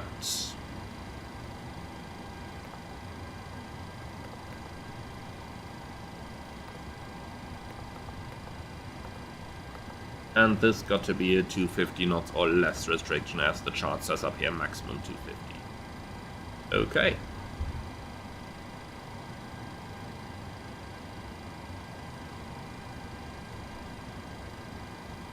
And Unique Gamer, this right now is Nürnberg from Captain 7. But yes, the Düsseldorf scenery I've been using is from Just Sim. It does the job, it's nothing special, but it gets you where you want to go. Even though I would appreciate if someone the likes of Yo Erlen Sund could do a could do a Düsseldorf scenery, but, well, I don't see that happening anytime soon, so...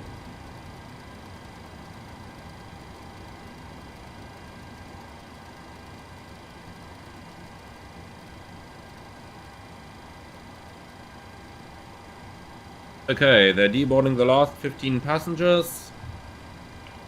Cleaning should be quick. Then we can start to prepare the performance tool for the return flight. So let's say Nürnberg, Bravo, dry. The wind is slightly variable, 030. At 3 knots is going to be most conservative, 1 degree, 1032. Calculate that, please.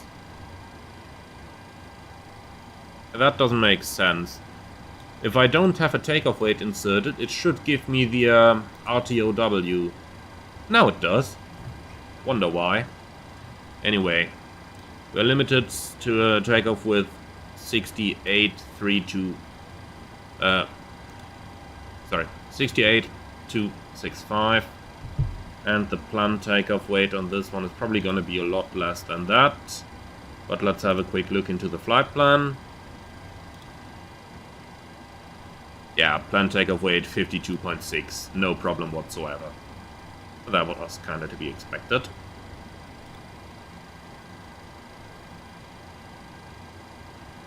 Landing dispatch, we want to go to Düsseldorf. From a 05 left, I suppose, dry. Let's take 0 wind, 3 degrees, 1036. Flaps 40, calculate. Okay. Max landing weight is possible. Alright. Question there from Froto Crow Max. In case of a takeoff at the max takeoff weight and you have to immediately turn back to the departure airport for some emergency, do you have to ditch some fuel to reduce weight? No, you don't. The 737 doesn't have a fuel dumping system, but Boeing has confirmed that even at the maximum takeoff weight, even though it is far above the max landing weight, the plane can still land safely.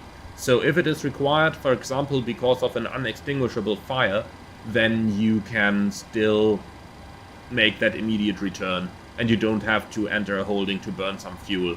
However, if you have a non-time critical failure, like let's say a standard engine failure, then there is nothing to worry about. You can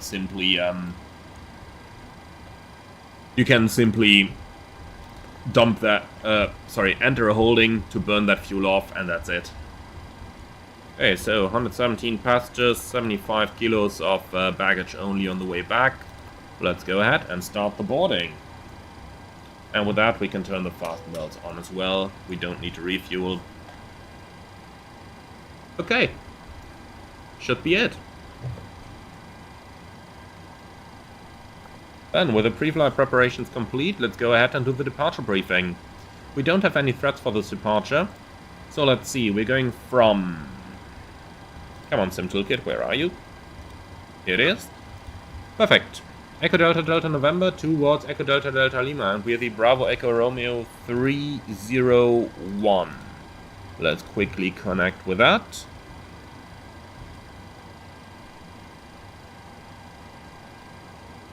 Okay, Abilene 301, and the routing is going to lead from Zulus, Lima 604 Marzek, Zulu 52 Apex, Zulu 850 Ardemi, Tango 854 Domux, and Domux arrival.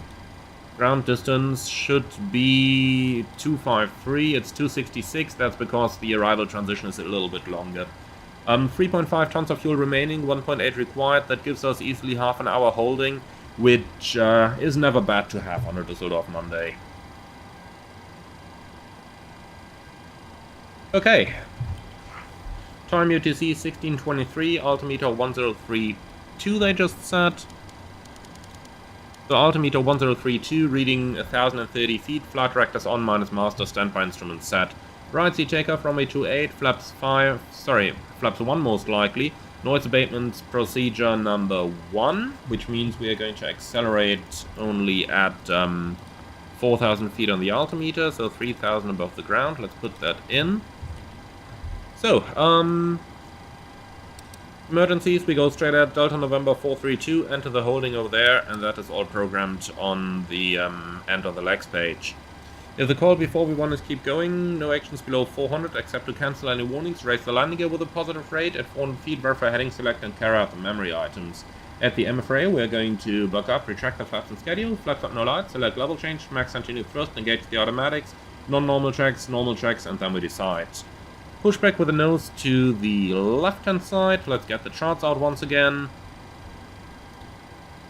And then we end up on Mike 2, taxi via Mike 2, and we'll take Bravo figures, but we most likely get Alpha. Departure, Zulus... What is it now? Zulus... 1 Golf. Have a look into that. So, runway 28, Zulus 1 Golf. Transition altitude 5000 versus 5001. Radar required, contact Munich radar immediately after takeoff on 129.525. Expect close-in obstacles, speed max 250 below 100, however there are parts of IFR profiles in airspace echo, so we are using 220 knots below flight level 100. Initial climb clearance flight level 70, set once and set twice. For the routing, straight ahead on 275 degrees, Delta November 282. Right turn 357, 6.3, Delta November 283, max 250 knots, and I've got the stop altitude in here. Then same track, 5 miles, Delta November 286. And then it's a left turn, 337 degrees, 23.7 miles inbound to Zulus. That's it. There is no conventional backup for this, so what we see is what we got. Have any questions on the departure briefing? Probably not, so we are done with this.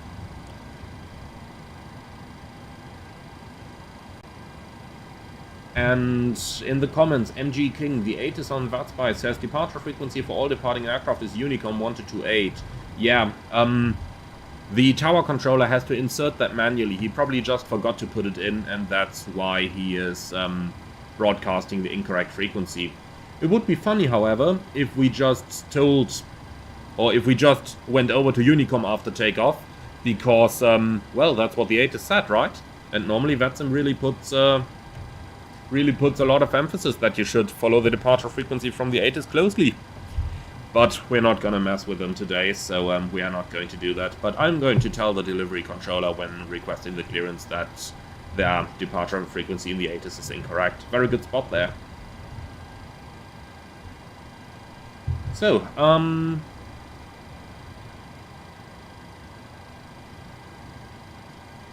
then Aviator 268 is asking in the comments, how are you able to pull the flight plan like that, as in uplinking?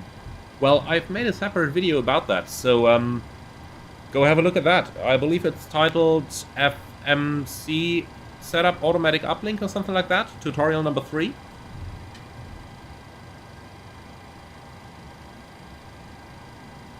Okay, in the meantime, let's go ahead and get our IFR clearance on 18.1.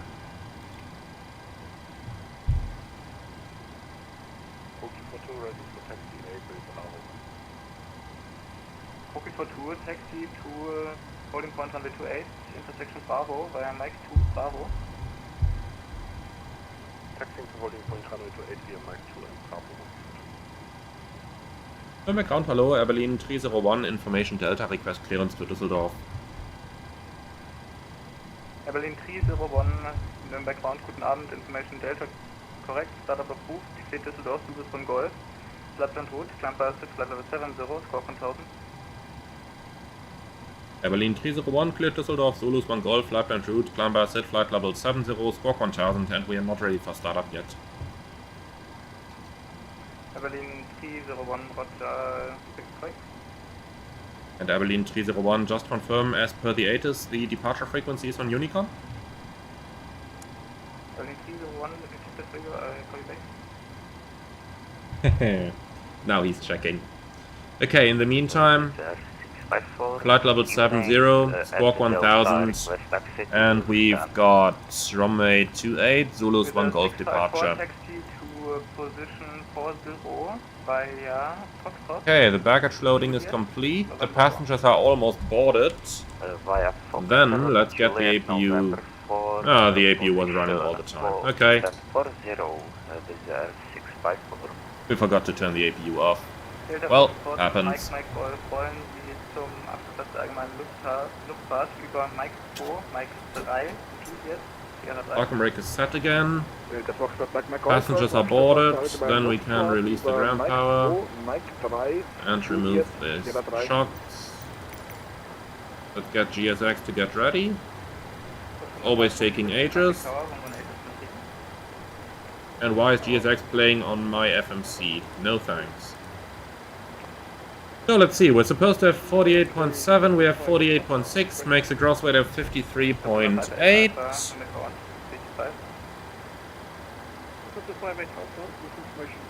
Oh, for the takeoff, 53,800, and we're gonna take optimum flaps, calculate. The flap 1 takeoff, 20k, 44 degrees. 20k, 44 degrees. Flaps 1, we're gonna take the CG from the plane. And the takeoff speeds are calculated at 127, 127, 131. 27, 27, 31, that is within 1 knot, so we can take over the FMC speeds. 130 in here. Don't play with my FMC, please. And then 6.3 units of trim.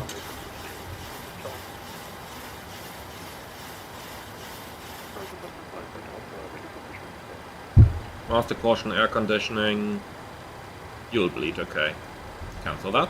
Thank you very much. Confirm your position. Okay. We are currently at With that, I would say we are pretty much ready. So, transit before start checklist. Gear pins.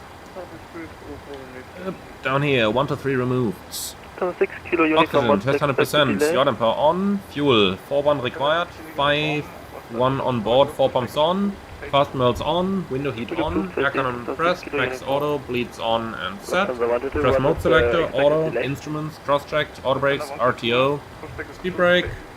Down detent, parking brake, set, stop and cutter switches, normal, radius radar and transponder, set and standby, rudder and aileron trims, 3 and 0, takeoff briefing discussed, PA complete, FMC CDU, set, M1 icebags, automatic, reduce 20k, speeds 26, 26, 30, set, stop trim 6.3, set, performance weight balance, sign send, phones off, EFB, airplane mode stowed, flight deck windows cockpit door, lock, doors closed, passengers seated before start checks complete. Let's quickly say hello to the passengers and then we go. Ladies and gentlemen, a very good evening from the flight deck. This is your captain speaking. My name is Emmanuel, and in the name of Air Berlin, you're all very warm welcome aboard this Boeing 737-700 on our service to Düsseldorf. Flight time today around 50 minutes. We expect a smooth flight at 24,000 feet. The cabin crew is shortly going to point out the safety features on this Boeing 737 aircraft. I would like to ask you to pay your full attention, as that is not just for your own safety, but also for the safety of the passengers sitting around you. Once again, thank you very much for joining. Sit back, relax and enjoy the flight with us. Sehr geehrte Damen und Herren, einen schönen guten Abend aus dem Cockpit. Hier spricht Ihr Kapitän. Mein Name ist Emmanuel. Im Namen der Air Berlin darf ich Sie ganz herzlich an Bord unserer Boeing 737-700 auf unserem Flug nach Düsseldorf willkommen heißen. Flugzeit heute etwa 50 Minuten. Wir rechnen mit einem ruhigen Flug in 24.000 Fuß. Wir möchten uns ganz herzlich bedanken, dass Sie heute unsere Gäste sind, wünschen Ihnen einen schönen Aufenthalt bei uns an Bord. Und wenn es etwas gibt, womit wir Ihnen den Flug schöner gestalten können, zögern Sie bitte nicht, sich an unsere Flugbegleiter zu wenden. Diese werden in Kürze die Sicherheitsdemonstration ausführen. Ich darf Sie dabei um Ihre volle Aufmerksamkeit bitten, da es nicht nur um Ihre eigene Sicherheit geht, sondern auch um die Sicherheit der Passagiere um Sie herum. Vielen Dank für Ihre Aufmerksamkeit. 28. Okay. Nürnberg ground. They are done. Let's go and get pushback and startup. By Foxtrot, Juliet taxi.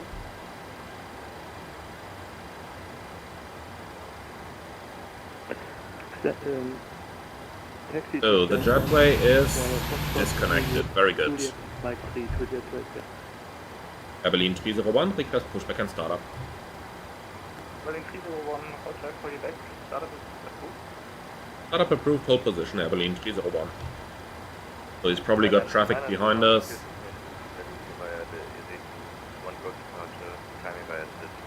And a question in the chat from Unique Gamer. Two questions actually. VDM approach actually means the same as VOR approach? Yes, it does. I don't know why Navigraph uses the term VDM instead. And for the takeoff performance, I'm using Virtual Performance Tool. You can find them on virtualperformancetool.com and they are really, really good. Very close to the real live Boeing OPT. 6 kilo unit. And Sam Kottman, what is my opinion on the Düsseldorf scenery? Well, you can see that it is ported from P3D, and I find it to be too expensive. For maybe 10-15 euros I would find it a good scenery, but just Zim, you know, they always charge you for updates. Their sceneries are medium-ish. I wouldn't call them very good, but they aren't particularly bad either. But for example, you don't have terminal interiors, like, look at this, look at Nürnberg. This is looking really good. But I would say just Zim sceneries are okay, but you know, they get the job done, but they are not particularly good. So if you can grab them in a sale for 15 euros or something, then by all means go ahead. But for 25, 27 euros, whatever they currently cost, I wouldn't really recommend them. But they have frequent sales, so do wait for that. And with frequent sales, I don't mean those 20... Berlin 60, correction 301, push approved, face east.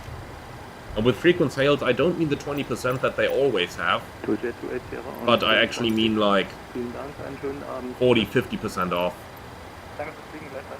Okay, so facing east. Before start checklist below the line, air compacts off, anti-collision light on, park and brake set, and transponder out off. Before start checklist complete, park and brake off.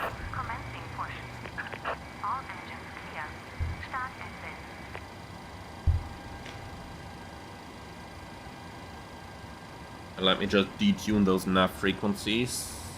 So take the VOR instead. I cleaned the displays up a little bit. Victor 1183, Lufthansa 6 kilo. And again, GSX played with my FMS. Why? Lufthansa, I wanted to just for information, ready for taxi. And I wanted to, Roger, call you back.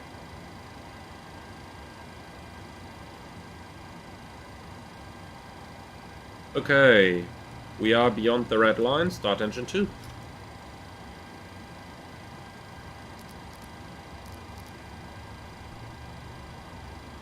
And 2, all pressure, and 1.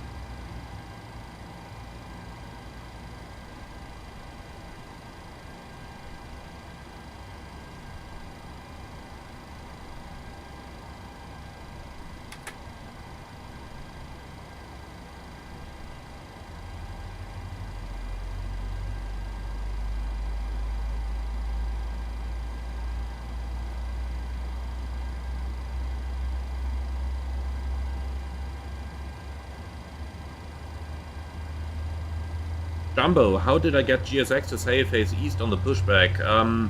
That is because I downloaded a profile for the airport that we're flying to, and the guy who programmed the profile did it like this with face east and face west. Data cutout, monitor 2, starting 1. Mike 2, Alpha. 1.2804 Juliet. And 2. Mike 3. All pressure. And 1.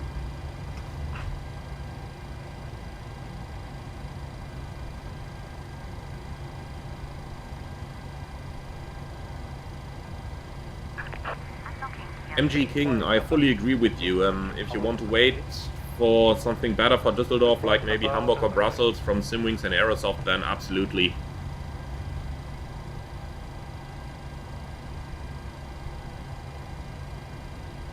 And Rennmaus alarm. Hi, I'm from Germany. Can you greet me, please? From what country did you come? Germany, United Kingdom or US? Can you speak German? Ja, ich spreche Deutsch und schönen guten Abend, Rennmaus alarm. I am German. Okay. Elizabeth holding position. And by speaking all that German, I forgot to put the fuel lever on. Luckily, that's no problem. The engine can be motored at the max motor speed for up to 2 minutes. So, starter can run for 2 minutes without problems.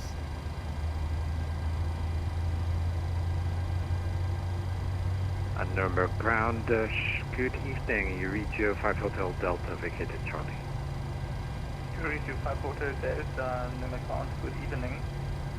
Expect stand 1-1, call you back. Starter Expecting 1-1. cutout, monitor 1. Number 1 stable. And a 9-1, started with a boost. Taxi to holding point, runway 28, via Mike 2 and Alpha. Started with 2, taxi holding point, Okay, flight control track. Full up, full down, neutral, full left, full right, neutral, rudders, left, right, neutral. Before taxi checklist. Generators on, APU off, start switches continuous, propede on, NTIs off, air conditioning, PAX auto, bleeds on, isolation valve, auto, flaps 1 required, 1 selected, and the green light, step trim 6.3 units required and set, start levers idly turned, flight controls checked, recall checked, before taxi checklist complete. Abilene 301, request taxi. Abilene 301, taxi holding point, runway 28, via Mike 2, Alpha. Taxi holding point 28, Mike 2, Alpha, Abilene 301. Okay, that's straight ahead, and then a left turn. Follow the Boeing 737 and Oh. holding point, runway 28, via Mike 2, Mike 2, Breakers off. Alpha. Mike 2, Alpha, and Mr. Power still possible for before 8 Papa, sorry, taxi to taxi, Bravo, runway 28. Okay, before takeoff checks down to the line. Config check, flaps 1 green light, step trim 6.3 set. Takeoff briefing, right seat takeoff runway 28, flaps 1, noise abatements 1. Takeoff speeds 126, 126, 130. And the SID takes us straight ahead, right turn out, contact departure when airborne. And that is pretty much it. Any questions? Mike 2. Okay, emergency straight ahead, Delta November 432, pick up the hold over there, climbing 4000, MSA 3800. Cabin secure, before takeoff checklist complete down to the line.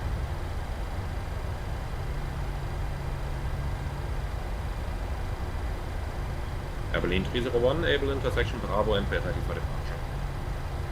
Abilene 301, ready, intersection Bravo, holding point, runway 28, via Mike 2, Bravo. Mike 2 Bravo, holding point 28, Abilene.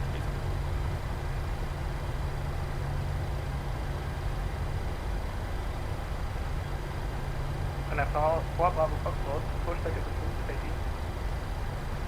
Pushback approved, please, radar 4 Bravo Foxtrot. Okay, off to the left over here. Let's see if the frame rate is once again going to reduce. Momentus mit Abilene 301, ciao. Let's see how the frame rate is going to be this time on the runway.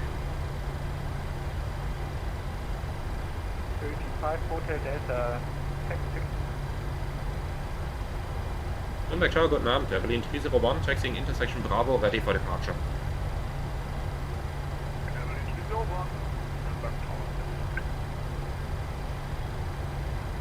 Come on, no clearance.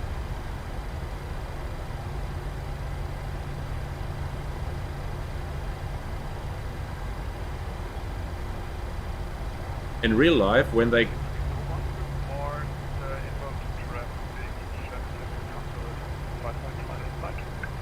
Abilene 301, traffic inside and we're ready for an immediate.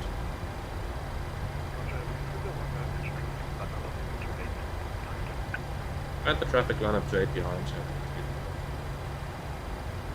Okay, so that's the guy with the big red light over there.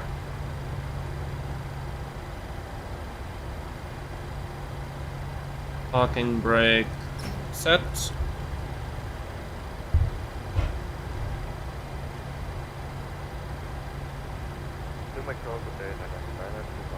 I'm not going to complain, because taxiing here got us ahead of the Ryanair. But in real life, normally, if they have an aircraft on a final, and therefore we don't get any advantage by taking the intersection, like right now. We are sitting here on the intersection now and waiting. So there is no real advantage other than that we got in front of the Ryanair.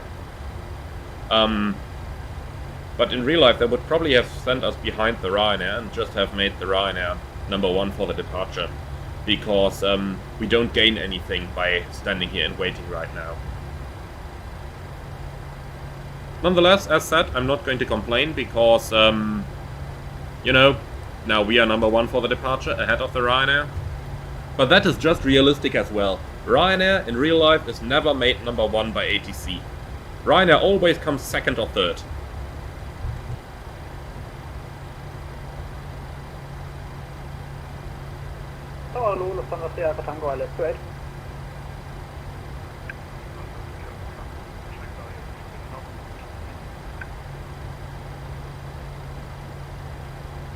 Hello, Lufthansa wanted to continue to Alpha.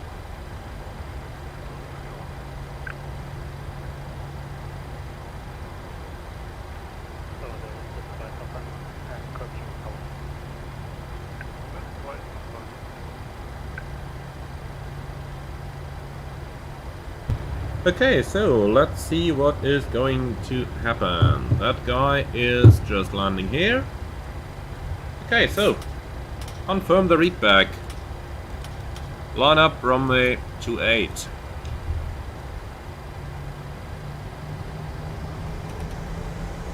Cabin crew, please take a seat for departure.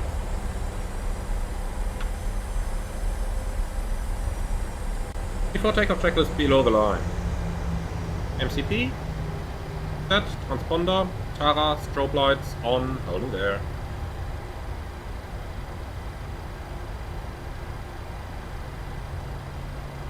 Okay, I guess 1290525 will be the departure frequency.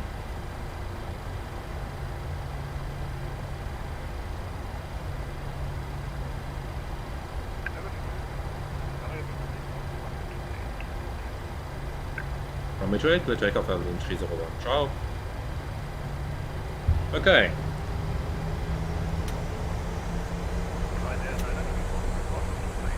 Landing lights on, before takeoff checks complete. Timing. Stabilized. Set takeoff thrust.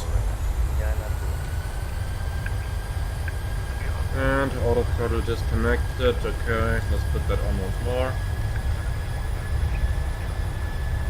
Press set indication stall. 80 knots. Track.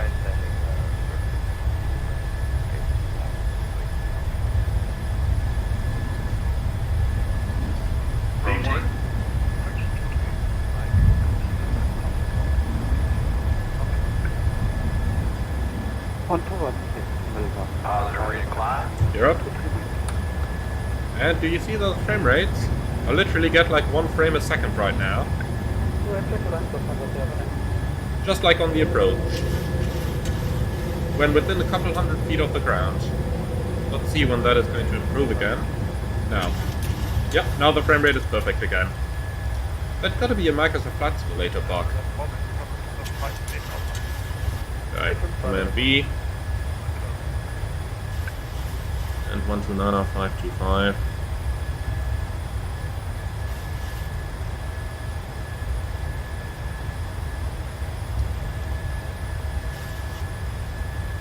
München Radar, schönen guten Abend, Herr Berlin 301, passing 3200. Berlin 301, München radar contact, climb level 1 at 9 at Climb level 19 of the Berlin 301.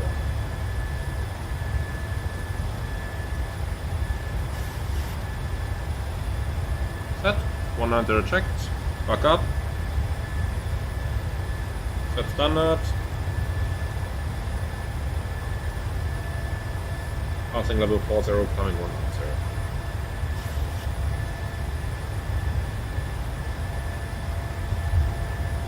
Flaps up. Speed check, flaps up.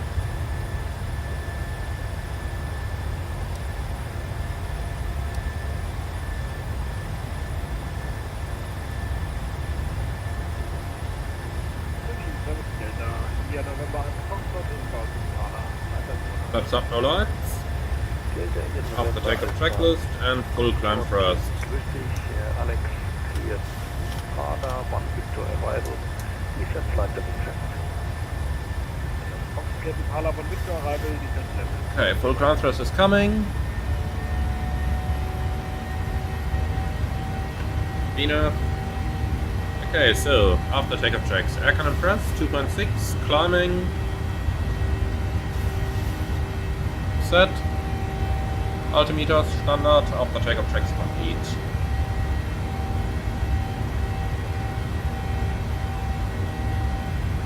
And we're above the MSA, the standby can go to standard as well.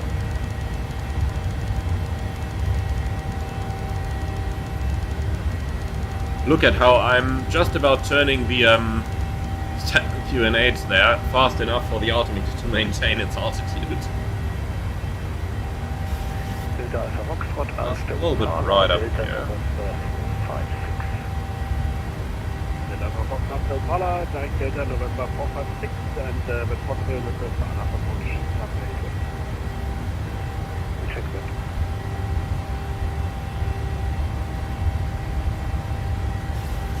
Altimeters, passing 100, climbing 190, 10 checks.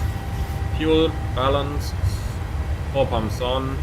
Let's actually turn the lights on, because otherwise I just can't see anything. Lights off, APU off, air cannon press, 4.2, climbing, and set, fasten belts. Let's release the cabin crew first. Cabin crew is out. And 1 to 1.5, monitoring, recall, checked, 10 checks complete.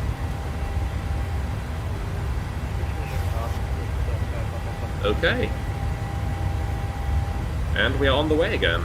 Last bits of the sunset here. Lovely looking visuals in this simulator, as always. Papa, guten Abend. Climb flight level 120.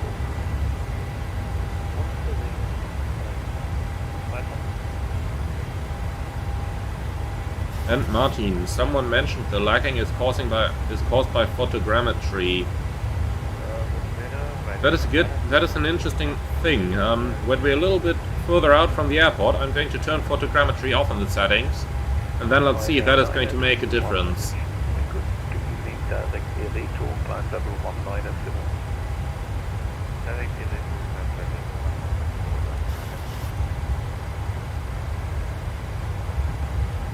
And Metal Eye, in relation to my comment that Ryanair is always number 2 or 3 by ATC, must be annoying that Emirates and Co pass by all the time.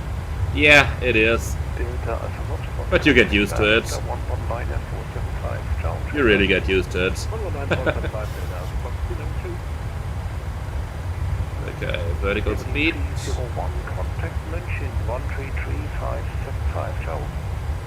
133.575, Fairlane 301, ciao.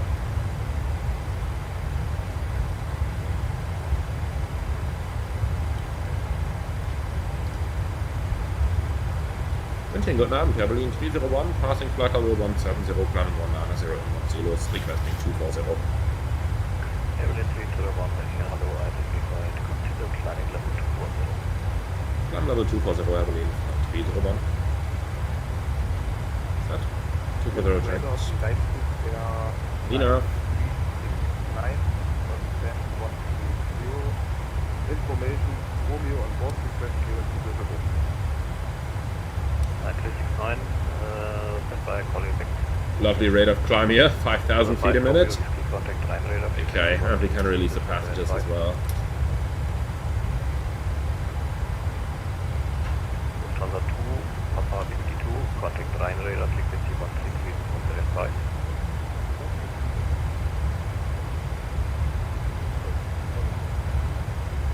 Eurowings 4101, contact Andy might also suggest deleting the scenery index folder where MSFS is installed.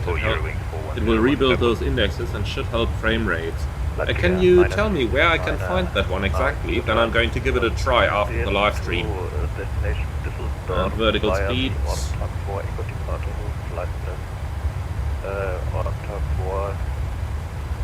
Echo departure route. Flight plan route, climb initially via Zipflight left 70, walk on time. Cleared for Düsseldorf via Warthog for Echo departure route, walk 1000, flight level 70. Feedback correct, startup is approved. Andy, thank you very much. I'm going to give that a try. 13375. I want to go. WS-787. What would happen if you accidentally cut off the engine start lever in flight? Would you have to reset it immediately to start again? No. If you accidentally cut off an engine in flight, I mean, first of all, you're probably going to be fired because you have to be really stupid to do that. Nonetheless, what would happen if we accidentally cut an engine off? Well, first of all, do nothing. Just let the engine run down and secure the engine using the engine failure or shutdown non-normal checklist. Note that it is called engine failure or shutdown. In other words, it is also applicable to an engine shutdown. When the engine is shut down, the checklist is going to give you some certain steps to check if you can start the engine again. And most likely, the answer is going to be yes, you will be able to start the engine again. So then, it's going to direct you to the engine in-flight start non-normal checklist. And then you're going to carry that out and just start the engine again normally. So don't just reverse any action that you have previously taken. Like, when you accidentally put the engine start lever off, don't put it back on again, but much rather wait a bit and run the non-normal checklists to restart the engine normally. Chances are, if you just start flicking switches, you are only going to make matters worse. So, at that moment, you fucked up anyway, and you're gonna have a date with the chief pilot anyway. So, you might as well just keep it at accidentally doing an error, which might not get you fired, rather than escalating that error that you might have done into damaging parts of the airplane, which then certainly is going to get you fired.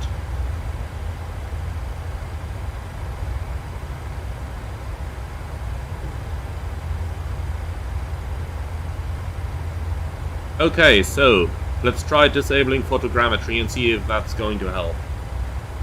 Abilene 301, request.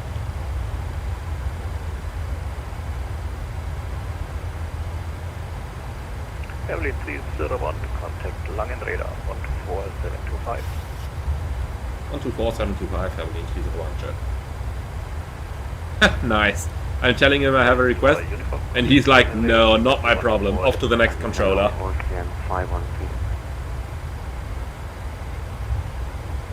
Patron Kilo Line Radar, hello, identified class level 230. Landing flight level 230, 5.2. Line Radar, hello, Abilene 301, flight level 240 in North Augusta. Abilene 301, Line Radar, hello. And Abilene 301, is there any traffic behind us on the same routes? Roger, I might just have to pause the simulator here for 30 seconds. Okay, perfect. So let's turn that photogrammetry off. That's gonna be general. And 2 Zulu Foxtrot, contact Bremen radar on 123. Now where do I find photogrammetry again? On the graphics? Bremen radar on 123.925. Ciao. Lufthansa 778, contact Bremen radar on 123.925. Ciao. No, under data, I believe. Yeah, here it is. Photogrammetry off. Fly. Lufthansa 2 Lima Romeo, contact Line radar on 125.8. Ciao. 125.8, Lufthansa 2 Lima Romeo. 125.2, correction. Okay. Go back, resume. So, let's see what the landing in Düsseldorf is gonna be like. In general, right now, I don't see any difference to my previous frame rates, but of course, I would suppose that up here at altitude the simulator would not even try to load anything.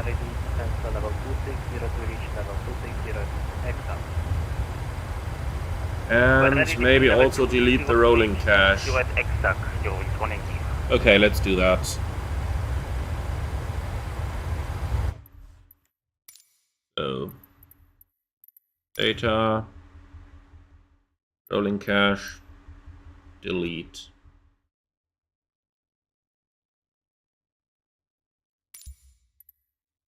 Yes. LTU 221, proceed direct air test. Okay. Danke, 221.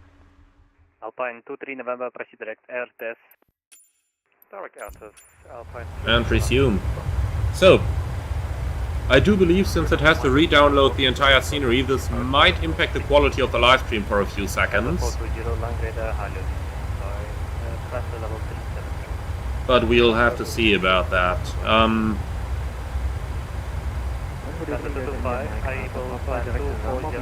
And regarding turning the photogrammetry back on, I'm just going to leave it off for this landing and see how that is going to be.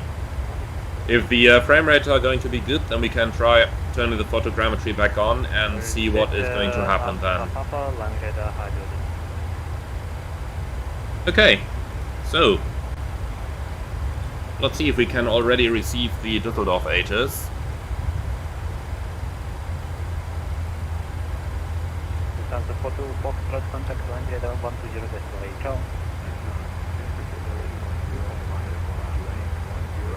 Langen Radar on 120. Ciao. Contact the line. Okay, we currently get the overlap between the Düsseldorf HOTAS and the HOTAS of Berlin-Brandenburg, which really is a problem in real life as well, by the way. There have been cases where I flew to Berlin where I couldn't hear the HOTAS until 10,000 feet in the descent because Düsseldorf has the stronger transmitter. Uniform, contact line radar 135.650, ciao. 135.650, Lufthansa 6 kilo. But well, it's probably going to be runway 05, and then it's probably going to be 05 left, knowing the guys in Düsseldorf, so let's just set up for that, and then we can still change around if we have to. It's not like we are not used to rebriefing on short notice in this channel, right? What is your higher? West initially 290. Okay, flight level 290. Landing flight level 290, stand by 1 kilo.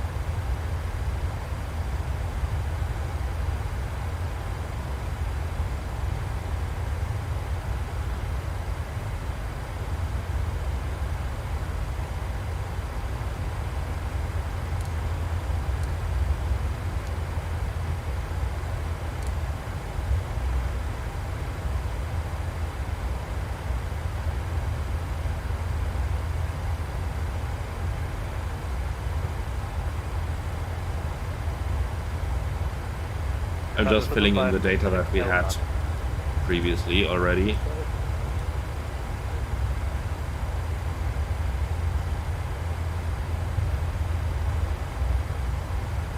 Train 455 is the land radar.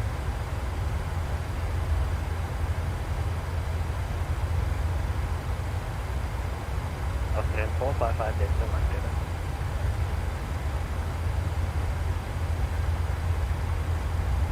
Good night, steering 6 Romeo Victor, passing 300, descending flight level 300, inbound wheelers. Ordering 6 Romeo Victor, land radar. Okay, so for the vertical profile, Domox below 140 is in. Let's see if there is any sense planning some shortcuts, even though I kinda doubt we are going to get any of them today. Level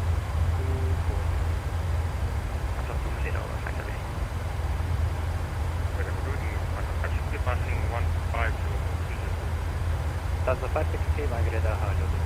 That's the level 3. That's a level 3 1. Delta Alpha Papa, descent to level 110 to level 2500. Okay, now we're anticipating the shortcut. Delta Alpha Papa. Probably the best we're going to be able to do. And now comes the task of turning down that minimums again, so this is gonna start getting boring.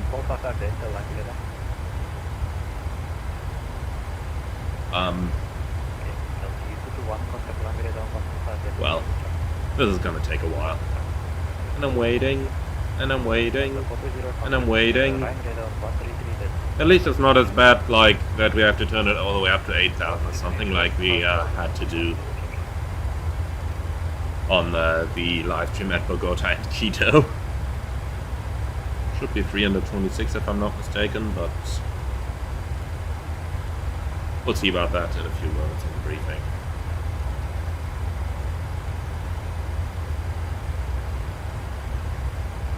And altimeter 1036. Okay.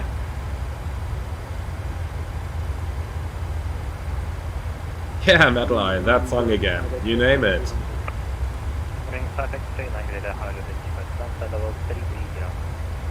So let's see for the arrival.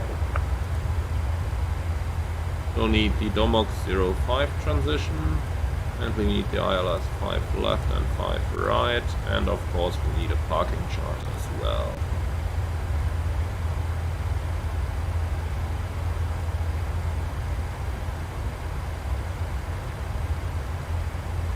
Okay, 0.905 is the frequency. Good evening, the front line is over, talking about on liner 8, going up 30. Like this, apart from that, everything seems to be correct. Minimum 318.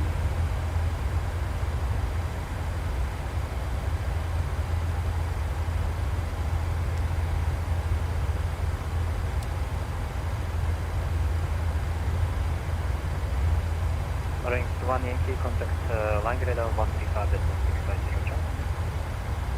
13565, you're going for Yankee, ciao.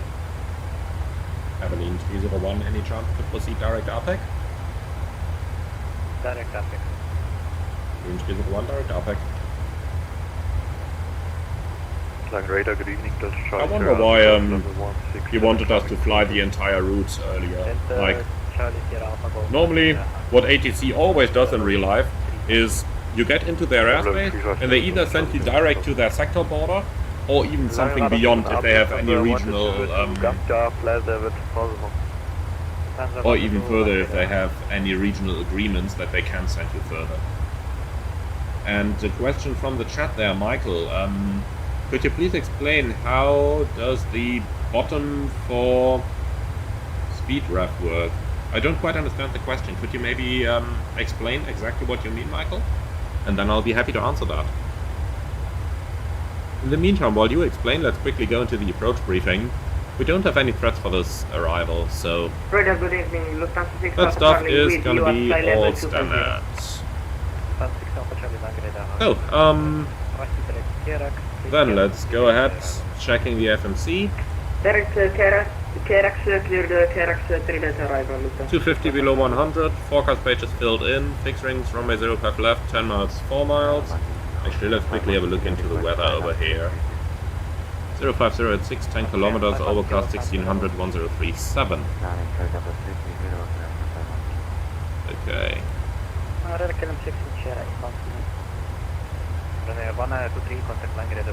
So for the arrival, it's going to be the Domox 05 transition, Domox below flight level below flight level 140. And then 270, 13.7 towards Dola, 225, 18.6, Delta Lima 502 at 220 knots. And then Delta Lima 503, 504. Well, I've replaced that one with the custom point, so don't worry about that missing. And Delta Lima 510 again at 220 knots, and then we continue on the present heading. That's what we have. Let's approach runway 05 left, chart 11-1, 19th November, frequencies 10.95, set once, set twice, and check 3 times, final approach code 052, 1, 2, and 3 times. Elevation 116, 150 is in here, that's good enough for me. So in here we have Delta Lima 550 towards Dikmi, which is the final approach fix. 3-degree glide going down to the minimum of 318, which is set on the right side and set on the left side. And then for the missed approach, I'm straight at 2.8 DME India Delta November Echo or 3 DME Düsseldorf, then turn left 267 degrees to Lima NDB climbing 4000. Here we are straight at Düsseldorf 3, left to Lima climbing 4000. And we can delete that. Thank you. Okay. If we go around Toga, go around flat 15, set go around thrust, brace landing over the positive rate, 400 feet, flaps 5, flaps 1, flaps up, and when we're level in 4000, engage the automatics. After takeoff checks, decide on the further course of action. What else do we do? Well, not a lot really. Gonna vacate the runway to the right via Kilo 2, and that is roughly 2,400 meters minus the 300 meters stopway, so roughly 2,000 meters that we have under Kilo 2. Then Kilo 2, cross 05 right, taxi via Mike, and we are going to get probably something at the Bravo terminal, I would suppose, or maybe an outside position that could happen as well. Okay, so that is the approach preparation. Then let's quickly do the mathematics. Landing en route Düsseldorf, 5 left, 2.5, dry, wind 050. At 6, temperature 31037. Flying 23 November, contact line radar 125.12. Flaps 30 most certainly. Let's quickly see what the landing weight is going to be. So, burning 600 kilos is a landing weight of 51.8.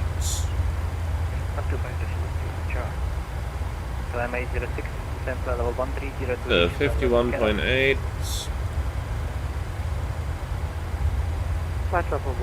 Let's calculate that. And we get a flat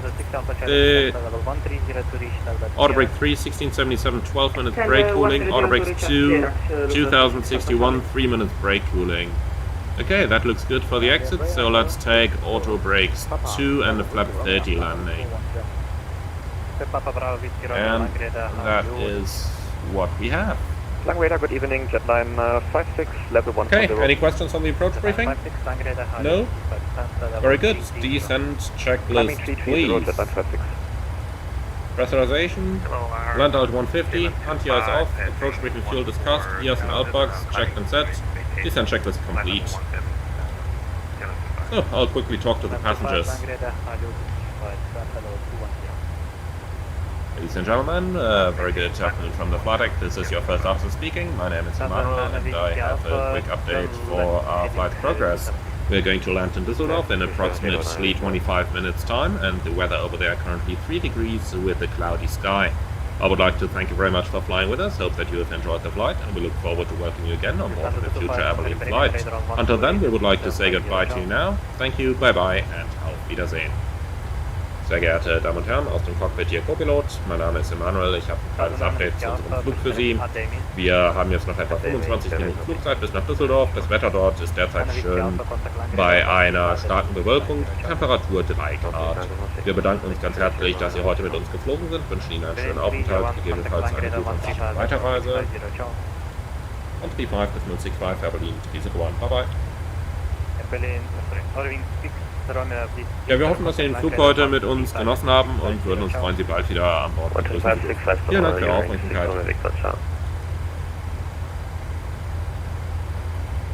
Lang Radar, schönen guten Abend. Airberlin, Risiko 1, Flight Level 240 in APEC. Right, 2246 is flight level 350. Ouch. Airberlin 301, good evening, Lang Radar identified, clear Domok 05 transition, descent flight level 140. Airberlin 301, Domok 05 transition, descent level 140. Any shortcuts available? Set. 140. Airberlin 301, proceed direct inbox. At inbox, Airberlin 301. Schönen Abend. Hey, inbox. Execute, LNAV available. LNAV, and the way he said it, it sounded like he wanted to descend now, so let's go out to the vent, and down we go. 128550, you're joining Takeoff. Wing 6 Romeo Victor, good evening, Lang Radar identified, clear to Domok 05 transition, descent flight level 140. Oh man, there was a lot of stuff happening in the last minute. Lufthansa Diner Whiskey Alpha, good evening. Luckily, in real life, we have two pilots, so one pilot would just give the controls to the other and would, at the same time, give the radios to the other pilot as well, and then you would do the PA. So that's why in real life, something like, oh, ATC is interrupting us, is not going to happen. So as a passenger, you are never going to hear what just happened now. Aberdeen 301, report indicated airspeed. Aberdeen 301, 260 knots. Aberdeen 301, speed 260 knots or greater. 260 or greater, Aberdeen 301. Just let us know if you want us to speed up.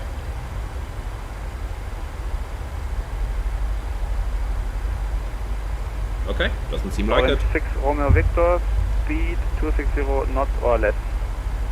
Speed 260 or less, you're right, 6 Romeo Victor. Right, IT246 with you at flight level 350, good evening.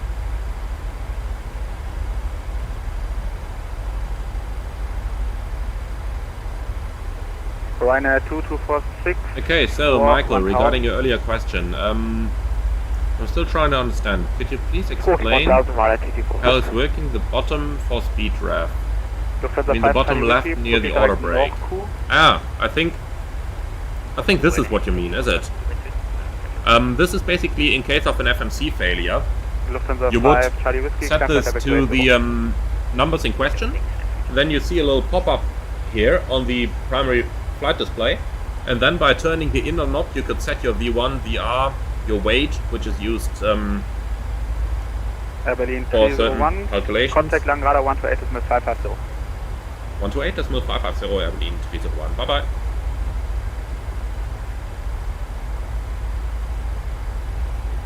So yeah, that is pretty much all there is for that knob. Just set the outer knob to whatever you want to change, and then use the inner value to change that. Wing 6 Romeo Victor, descent. Direct Hilda to reach Hilda at flight level 100 with speed 220. Ring 4 Papa Alpha, Long Radar, hello, information Alpha, cleared the Big Nu 05 transition. Big Nu 05 transition for you, Ring 4 Papa. Langrada, schönen guten Abend, Berlin 301, information Alpha, descending flight level 140, inbound inbox, speed 260 knots or greater. Berlin 301, Long Radar, hello, identified, expect ILS approach runway 05 left.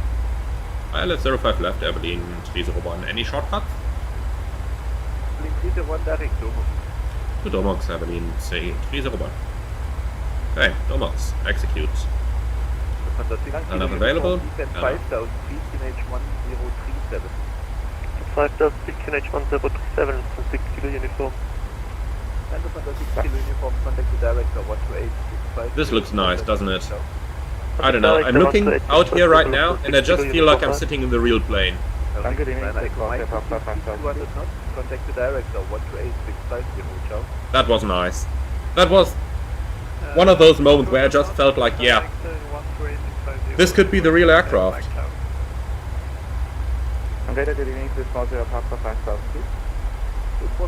And yes, it is just that good. It really is just that good. Speed 200 is not there, Papa. Ring 4 Papa Romeo, descent flight level 70. Descending flight level 70, Papa. And Michael, the N1 reference button to the left of that is for setting the N1 targets on your EFIS up here. So if we would set this, for example, to both, then we could manually set the limiting N1 value. And if we return it to auto, it's going to be the EECs and the FMC taking care of that. Primarily the FMC. Descent 4000.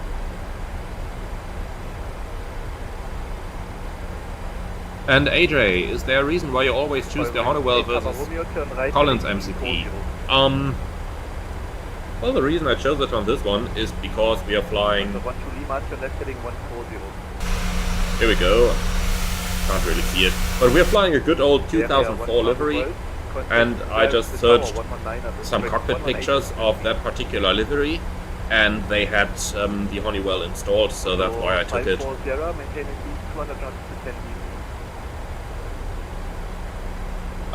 Apart from that, normally I like the Collins better as well. It really somewhat comes down to the aircraft that I'm flying and Kilo uniform, reduce the airlines that I'm flying.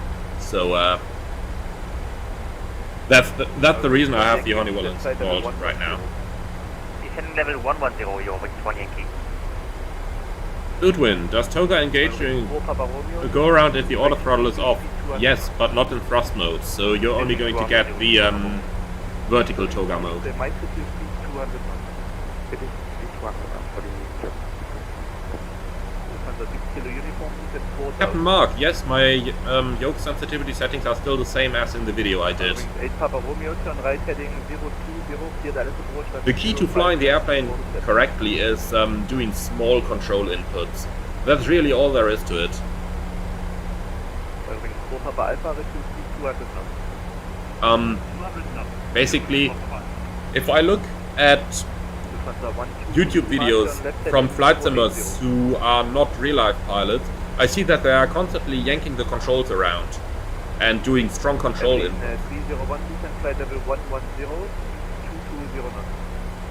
From lean 301, descent level 110, speed 220 knots. 1 Yankee, reduce speed 220 knots. Almost zero checked. Speed 220 knots, you're moving 1 Yankee. Speed 220. If they give us a speed limit of 220 knots now, it probably means that they are currently that the final is completely full and that the airspace of the director is overflowing. And that's probably the reason they are reducing our speed now, in order to avoid a holding later on. Foxtrot 540, maintain at least 180 knots to 60 feet, contact tower 118 to 15 down.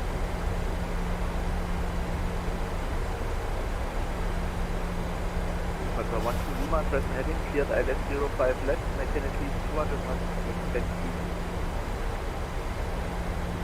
Question from Pascal, a little bit up higher. In real life, do you see the long light on the MCP when you select altitude, course, etc. from pilot position? I'm not sure what you mean with that question, Pascal. Do you see the long light on the MCP when where you select? Ah, okay, I know what you mean. You mean the light up here, do you? No, not really. But of course, it simply depends on your seating position. If you are in the correct Boeing assigned seating position, then you are just about not going to see it, because the airplane is designed in a way that it's not supposed to blind you. However, you know, it doesn't make that much of a difference. So, my favorite position for the AFDS floodlight is the off position anyway, like this. The only reason I have it on in the simulator is because it is a little bit easier to find those buttons. In real life, the residual light you have from the screens in the flight deck and from the stars and from the moon makes it easy enough to see those buttons anyway.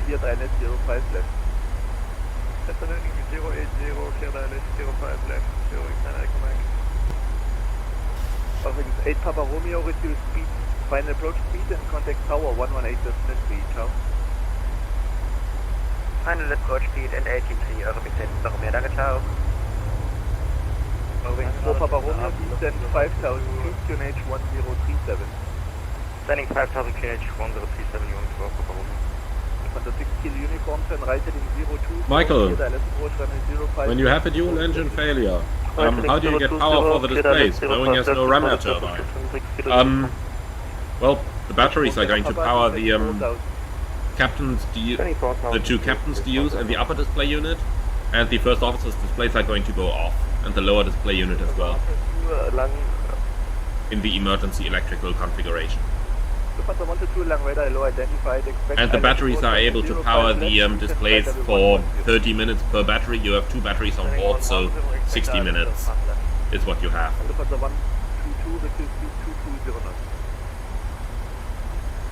But with the dual engine failure, you're not going to fly for 60 minutes anyway, so that is more like a theoretical idea there. Because how high are the chances for a dual generator failure? We practice it often in the simulator, but how high are the odds that both generators fail at the same time if it's not for a dual engine failure? Lufthansa 12 Lima, contact tower 118 with Smith 3, ciao. 118 with 3, ciao. And this one, question to 4 Sierra Papa on left heading 140. Left heading 140, 6 Sierra Papa. Okay, and fast belts can go on. Wings 28 Papa, long radar, hello, receive speed minimum clean, descent flight level 110.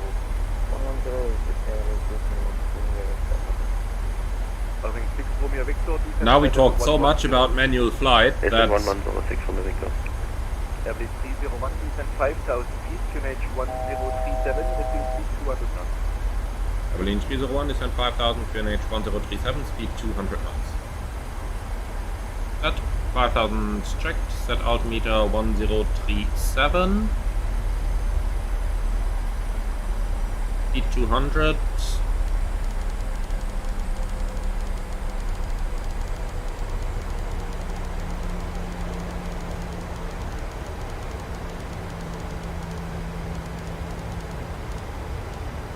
Okay, 1037 passing 12.2, descending 5000, no flag, stand by set.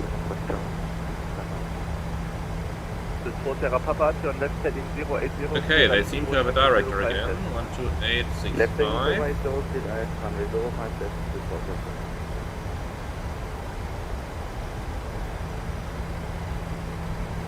Eurowings 1 Yankee, contact director 128650. 12850, Eurowings 1 Yankee, ciao. Eurowings 4 Papa Romeo. Eurowings 4 Papa Romeo, go ahead. Eurowings 4 Papa Romeo, turn left heading 140 and director 128650. 140 and the frequency again, Eurowings 4 Papa Romeo. 128. Okay, you know what? 12850, Eurowings 4 Papa Romeo, thank you there. Manual flight.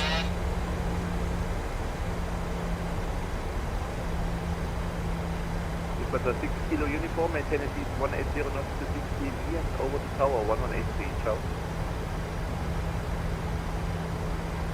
I'm disregarding the VNAV profile at the moment because I have a feeling we are going to fly quite far out. I see an aircraft over here, I see an aircraft over there. Anything else we can see? No, but they're probably all in the clouds. Eurowings 4 Papa Alpha, turn right heading 050. Right heading 050, Eurowings 4 Papa. Okay, let's do the 10 checks already while we are still flying a straight line. Fuel is balanced, 4 pumps on, lights on, angle of bank 25, air condition and pressurization 4.8 descending set, fast notes on, recall checked, and 1 to 1.5 deselected. 10 checks complete. And of course, contact director 128650 only, 128.657, I believe 301 true. Cabin crew 10 minutes to landing. 6 kilo uniform established. Kilo uniform, speed is your tower 1183, ciao. Please speed to big tower 1183, lost 6 kilo uniform time. Director, schönen guten Abend Tim, Air Berlin 301. Air Berlin 301, servus, identified. We said 4,000 feet, unit 1037, so only linke. Descend 4,000, 1037, die linke Air Berlin 301. How many miles? I don't know. So probably many. I hope so, but I think too much traffic for that.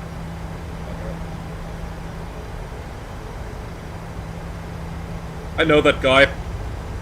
That's why I just had to greet him by name. You always one Yankee, speed 200. Oh, 4,000 is set. 200 is 1 Yankee. And checked. You said 3,000 feet for Yankee. 3,001 Yankee. No, we are already receiving ILS. Let's do a frisk check. Frequency 110.95, set nav 1, nav 2.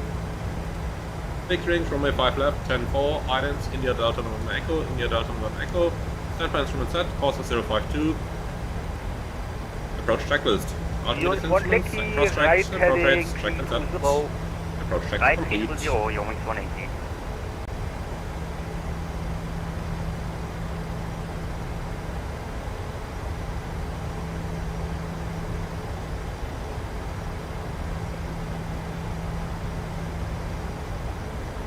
Okay, thank you very much, Flight Director. LB to it.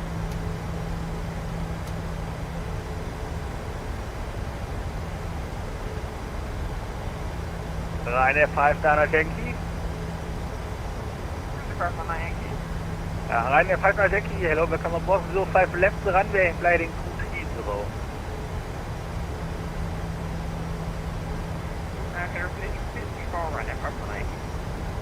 Ryanair 59er Yankee, speed 210 knots. Maintain 4,000 feet, runway 05 left.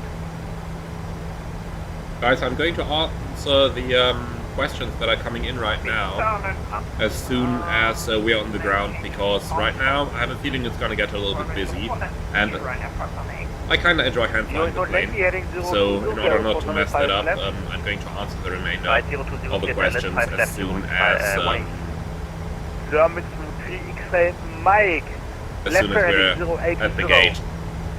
But do keep the questions coming, I am going to answer them, I promise. Airline 301, had a speed 200. It is 200, Airline 301. FMC message. Unable to 20 knots. No problem.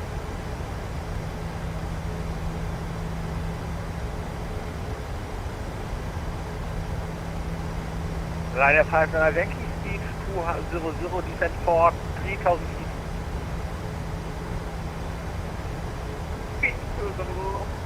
On descent 3,000 feet, Ryanair 59.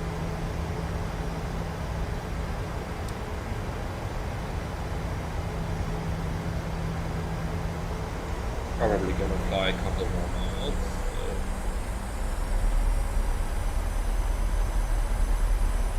Airline 301, heading 320. Airline 301, heading 320. Okay, that much about it. Director Channel Arms is 0 wings for Papa Alpha, 5,000 feet, 200 knots, and just heads up with lots for flight of 200. Papa Alpha, yo, identified. Maintain 4,000, runway 05 left. Descent 4,000, runway 05 left, during for Papa Alpha. Perfect.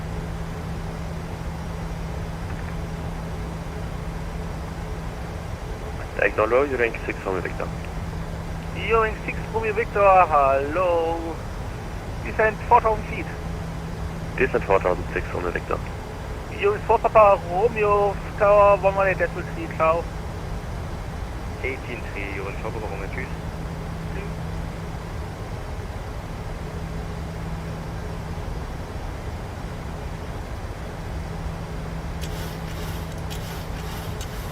Airline 301, continue to landing 020, reducing speed 190, traffic 3.5 1.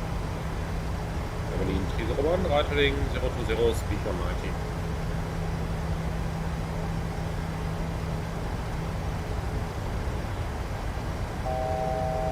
Okay, heading 020, speed 190.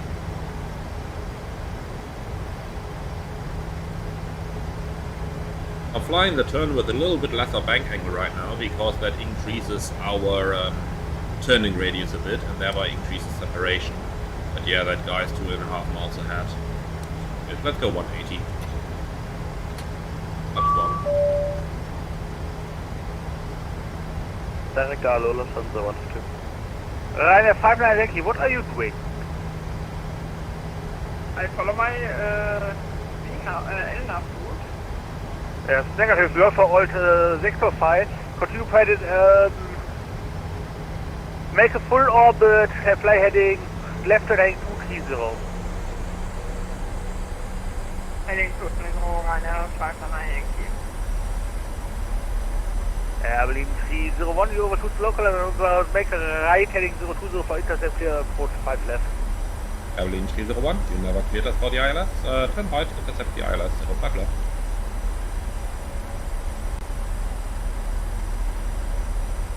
Okay. So, first of all, we can go down to 3000. Eurings 1 Yankee, Tower 118, tschüss. On the heading 052 set. Eurings 4 Romeo Victor, right heading 320 down 3000. So, we're cleared for the ILS, that means we can descend 3000.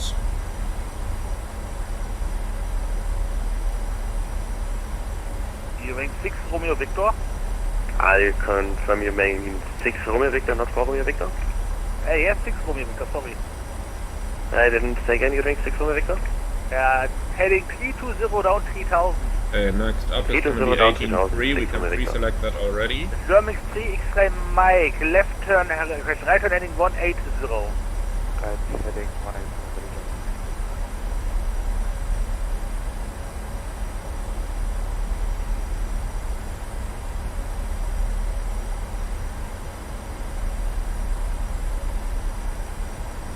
Lean 301 established.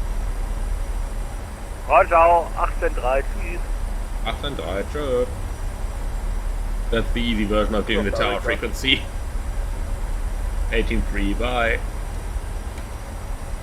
Oh, hello, Berlin 301, ILS, 05 left. Berlin 301, Düsseldorf Tower, hello, number 2 and final. Frontbearer Papa, cross runway 05 right, taxi right on Mike. Crossing 05 right, 60 right on Mike, this is Frontbearer Papa. Okay, since my hand flying, I'm just going to turn all of these on already. And then lights will go off. 301, reduce final push. Reduce final Evelyn 301, that's gonna be 125. 5.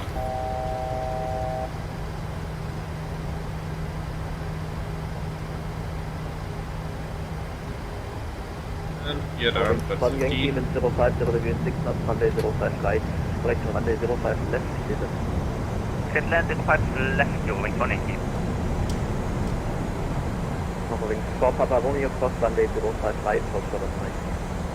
Crossing runway 05 right, moving to the Mike. Okay, set Mr. Approach altitude.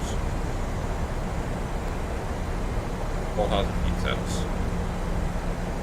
Lovely view outside, isn't it? Frontbearer Papa, continue taxi via Mike. Taxi via Mike, this is Frontbearer Papa.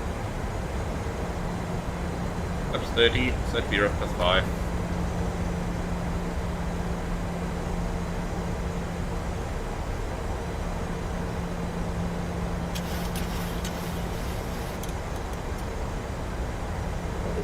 For Papa Romeo behind the split Airbus AC-20, taxi right on Mike. Behind Airbus AC-20, taxiing right on Mike. Landing checklist. Start switches, continuous, recall, checked, speed brake, armed green light, landing at armed green, auto brakes 2, flaps 30, 30, green light, landing lights on, landing checklist complete.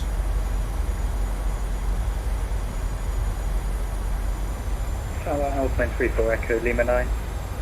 Alpine 34 Echo, Düsseldorf Tower, hello, line up runway 05 right. Line up on 5 right for Alpine 34 Echo.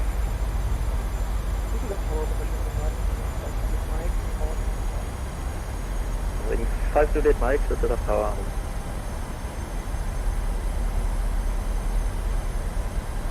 Alpine 34 Echo ready for departure now? We are ready for that. Alpine 34 Echo, wind 05, 0 degree 6 knots, runway 05 right, clear for takeoff. Bye. Let's take off 05 right, Alpine 34. 5 to lead Mike, behind you departing 1819, line up runway 05 right behind. Behind departing 4 Papa Romeo, contact ground, 121 decimal 6, split. 121 decimal 6, schönen Abend noch, Papa Romeo. Ja, guten Abend, 6 Romeo Victor, ILS to 05 left, 10 miles. Yankee, hold short of runway 05 right. Hold short 05 right, Eurowings 1 Yankee. Berlin 301, runway 05 left, clear to land, wind 05, 0 degrees 8 knots. 05 left, clear to land, Berlin 301. 6 500, Romeo continue. Victor, Düsseldorf Tower, hello, number 2 and final. 500. Number 2, you're 6 Romeo Victor, and just to confirm, we're still speed 200? Moving 6 Romeo Victor, 400.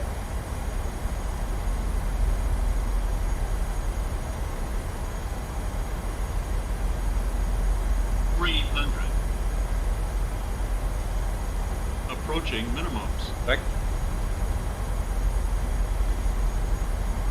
200. Minimums. Continue.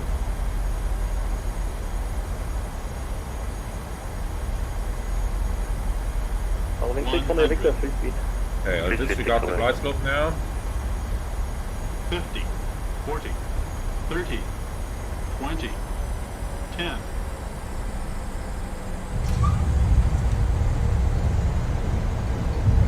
Speed break up.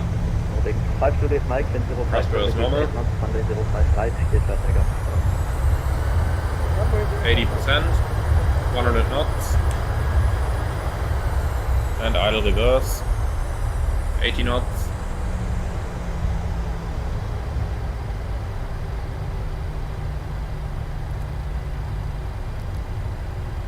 Manual brakes. Auto brake disarm. 60 knots passed. Up and 3 for Echo, should we get contact departure? Alpha 3 for Echo, affirm, collect radar 119 decimal 1. 119 decimal 1, have a great evening, Alpha 3 for Echo. Okay, perfect frame rate. Of runway 05 right. Hold shot 05 right, I believe 301. Holding 12, Inky cross runway 5 right. Okay, there is one guy up there. Cross 05 right, stand right, turn on Mike, Romeo 1 Inky. Holding 6, Romeo Victor, wind 05, 0 degrees 7 knots, runway 05 left, clear to land. Clear to land to 05 left, direct 6 for Victor. Okay, that's the Cat 2 holding point. We can go one further. 301, cross 05 right, 60 right on Mike. Cross 05 right, right Mike, Abilene 301. Okay, that looks good to me. Let's clean the plane up.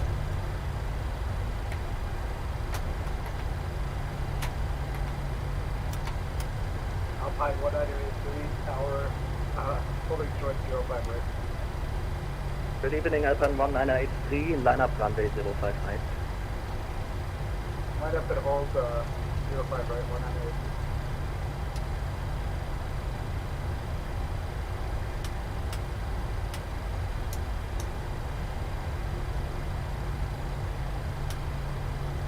Wings 1 Yankee, contact ground, 1 to 1. Let's put a tiny bit of light on. 1160 Wings 1 Yankee, danke, ciao. Düsseldorf Tower, schönen guten Abend, Eurowings 4 Papa Alpha, inbound Island, 05 left. Guten Abend, Eurowings 4 Papa Alpha, number 2 on final. Number 2, Eurowings 4 Okay, right on the mic. That's basically following the guy ahead.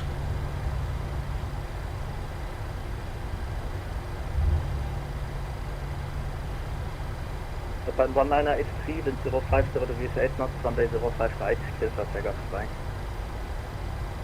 I'm having a little technical issue right now. I may need to hold here for a moment. Alpine 1983, roger, then cancel lineup, clearance report ready for departure. Holding at cleared, I'll report back.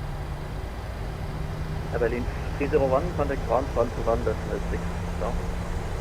106, Abilene 301, ciao. Düsseldorf Tower, schönen guten Abend. Lufthansa.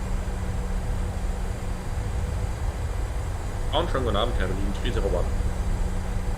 Abilene 301, to ground, Victor 73 via Mike.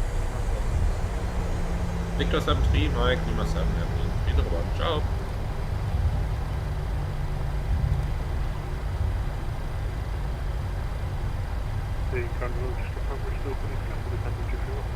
Okay, so Mike Lima 7, Victor 73, we are going to find that on the charts up here. Basically we are on Mike, so we go all the way straight, and then Lima 7.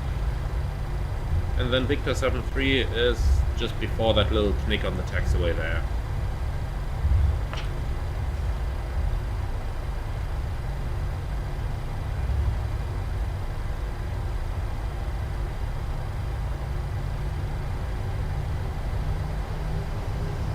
Okay, let's bring it back up to speed, and when we're at 30 knots we're going to shut down engine number 2.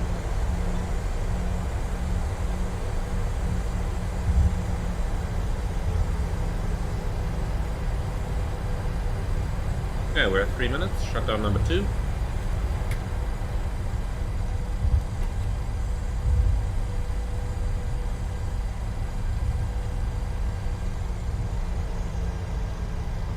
Master caution, Elec, south of 2 associated.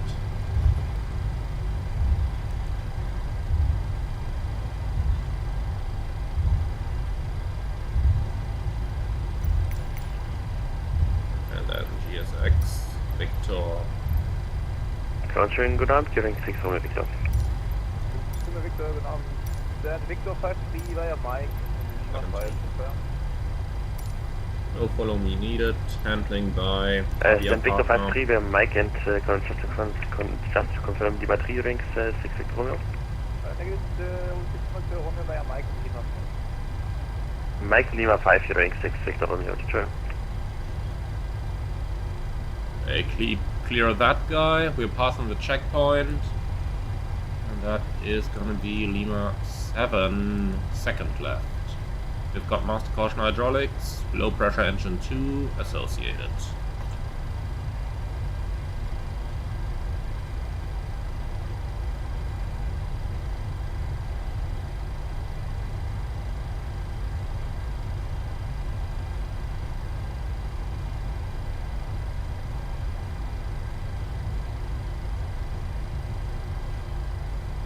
Okay, clear right.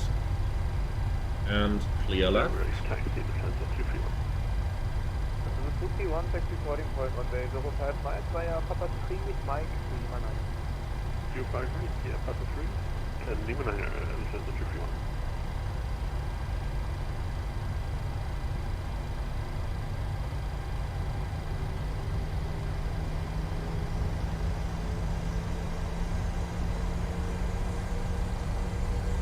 Off the APU.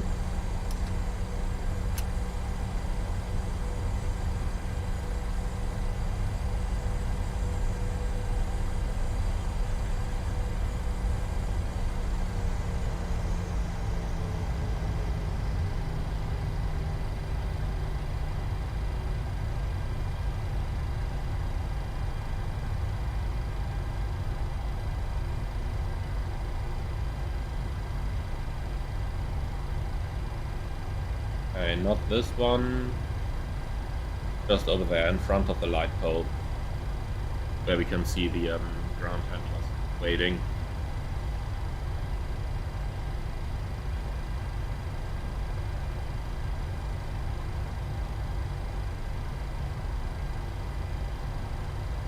And here we go. Lights off.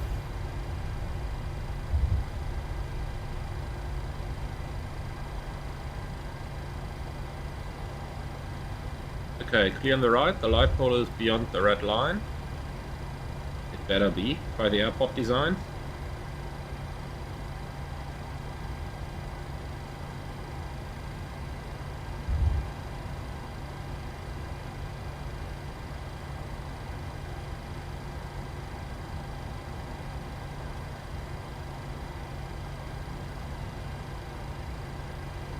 Here we are.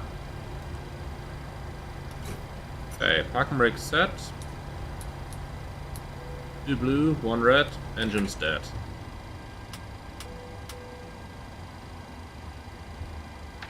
Cabin crew does the manual and cross check.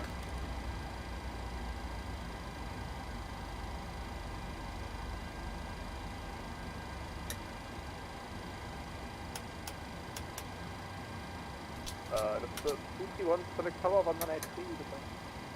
Tower warning, this is free. Tschüss.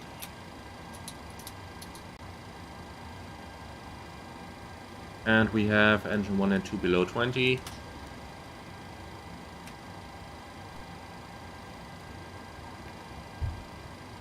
Okay, shutdown checklist. Fuel pumps, 1 on, electrical, an APU, fast melts off, window heat off, probe heat auto, NTIs off, electric hydraulic pumps off, voice recorder auto, air compacts off, engine bleeds on, APU bleed off, exterior light set, start switches off, auto brakes off, speed brake down return, flaps up no light, parking brake set, start levers cut off, weather radar off, transponder 2000 standby, CBRCB in, cockpit door unlocked, shutdown checklist complete. Okay, they don't like noise here in Düsseldorf, so let's get ourselves a ground power unit.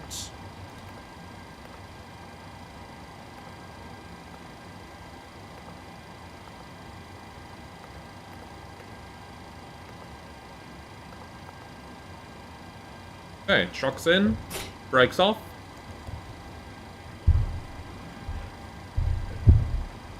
And then ground power is here. APU shut off. Then let's wait till the bus is here till we can start the deboarding.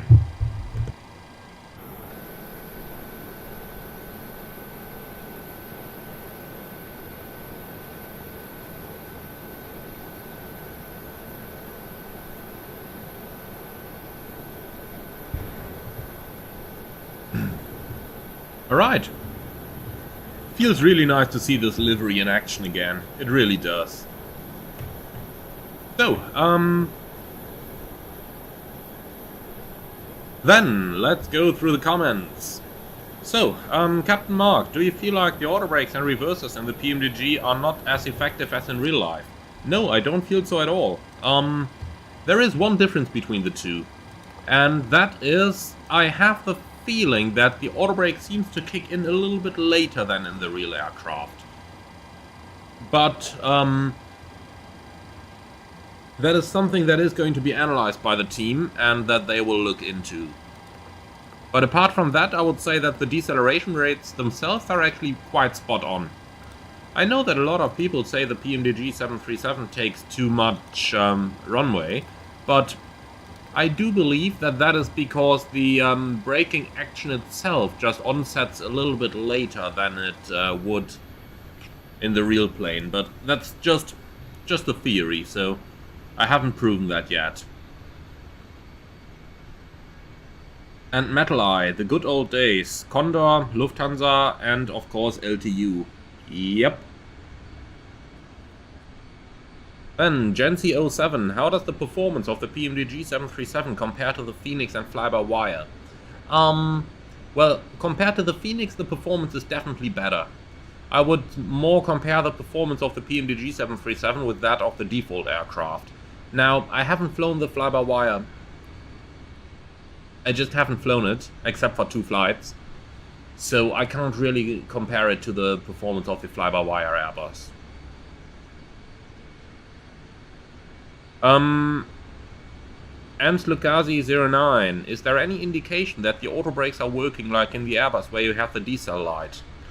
No, there isn't, but you are just going to feel it. You will feel the auto brakes kicking in and you are going to see the deceleration trend vector on the primary flight display as the aircraft decelerates. So, you really feel it. The 737 is a pilot's airplane and they don't need any fancy green decel lights to tell you the airplane is slowing down. The pilot is going to notice. And Metal Eye. Spot number 1 for the performance PMDG, number 2 Phoenix, number 3 fly-by-wire, number 1000 Flight Sim Studios Embraer. Man, I couldn't agree anymore. I couldn't agree anymore. And Coda101, hey, is SimBrief broken? Basically all the routes I generate are mostly direct without the use of airways. Does this happen often in real life too? Well, I would say that we use direct routings pretty much 90% of the time in real life. So airways are still filed, but Europe is slowly transiting to free route airspace, which means that you are no longer bound to any airways, but you can just route direct between certain points. And we see this implemented more and more. So if your SimBrief plans a lot of directs, then that is absolutely expected. And Captain Mark, do you use CPDLC in my airline? Yes, we do.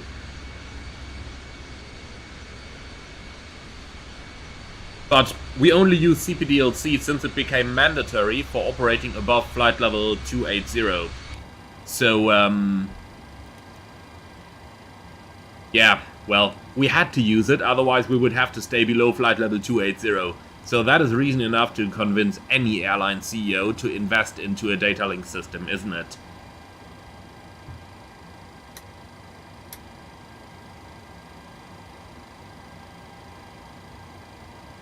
Ollyhead78, how do you feel the flight handling of the 737 is? Maybe compared to X-Plane 12, which is more realistic? Well, first of all, I do believe that the flight dynamics of the 737 are quite good. Of course, quite good is relative, because there will be no home flight simulator, regardless how good the flight model is, that is ever going to replicate a real aircraft 100%. Of course, there are shortcomings. Mainly related to Microsoft Flight Simulator, but of course also some related to the 737 without any doubt. Now, I can't compare it to X-Plane 12 because I haven't flown the Zibo 737, and I don't even have X-Plane 12. However, based on what most people say, let me just go with the expertise of Flight Deck 2 Sim over here, as he extensively flies the Zibo 737 and X-Plane as well, and he says the Zibo is more accurate than the PMDG. Now, that guy knows what he's talking about, so I'm going to go right with his opinion there. And if he says the Zibo is more realistic than the PMDG, then I will second that. Now, all of that said, I have been involved quite a bit into the flight dynamic development of the 737, and I can tell you that pretty much anything that was possible during the time when the 737's been originally developed has been done in that simulator. And in some cases they even went beyond that, for example with the elevator deadband in the 737-800, which is something that Microsoft's oh-so-cool CFD model just has no clue about how that could possibly happen. Makes me wonder what that CFD actually is in MSFS, because I know a guy who has a PhD in aerodynamics and specifically in turbulence, and he tells me that for a proper CFD model you would need 2 weeks of computation for a single phase of flight.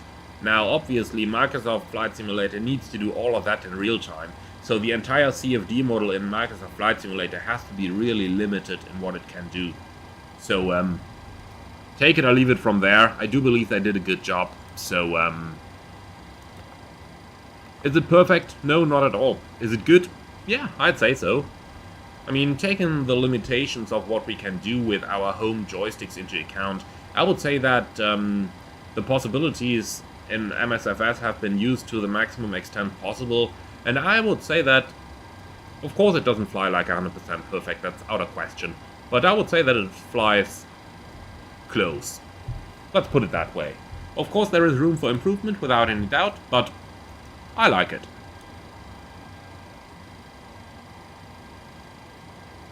And Boudwin, when do you use the wing lights? Well, wing lights, let's turn them on.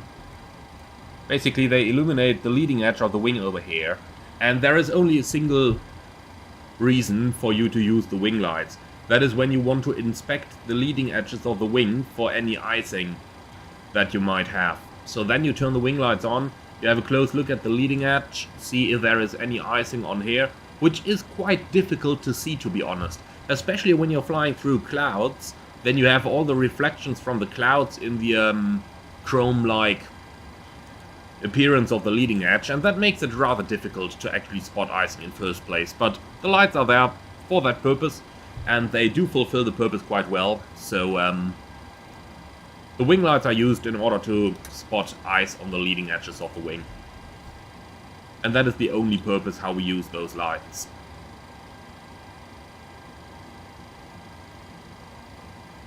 Then, fly to beep. Where is CPDLC in the 737?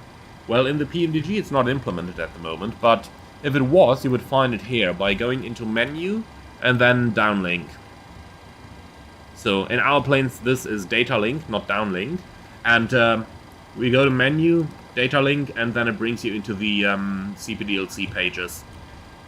Over there you can choose between CPDLC and between the ACARs.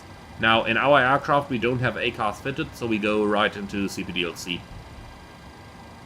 But it is annoying, I have to say. It is really annoying.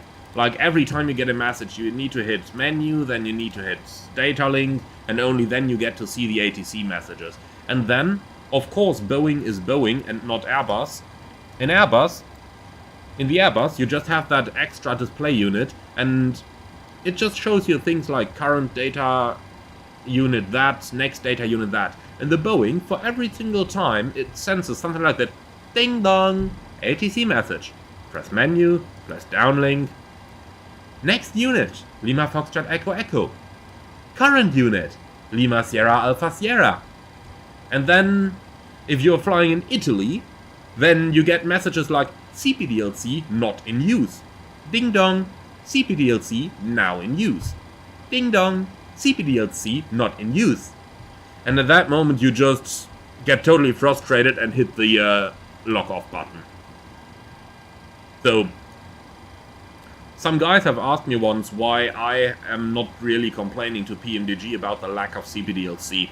If I'm honest with you, because I don't like the system in real life.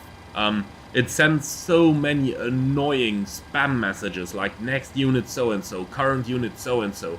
All the little stuff that the Airbus just plainly indicates to you on the system. And in the Boeing every time, ding dong, you need to hit 3 buttons in order to get there, only to see that you've received another spam message. So that was my little rant of the evening.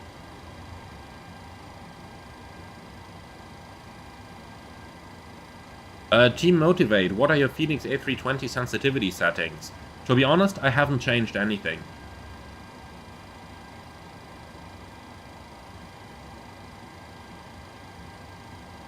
And Metal Eye, flick the wing lights, strobe lights and landing lights on at exactly the same time to impress passengers.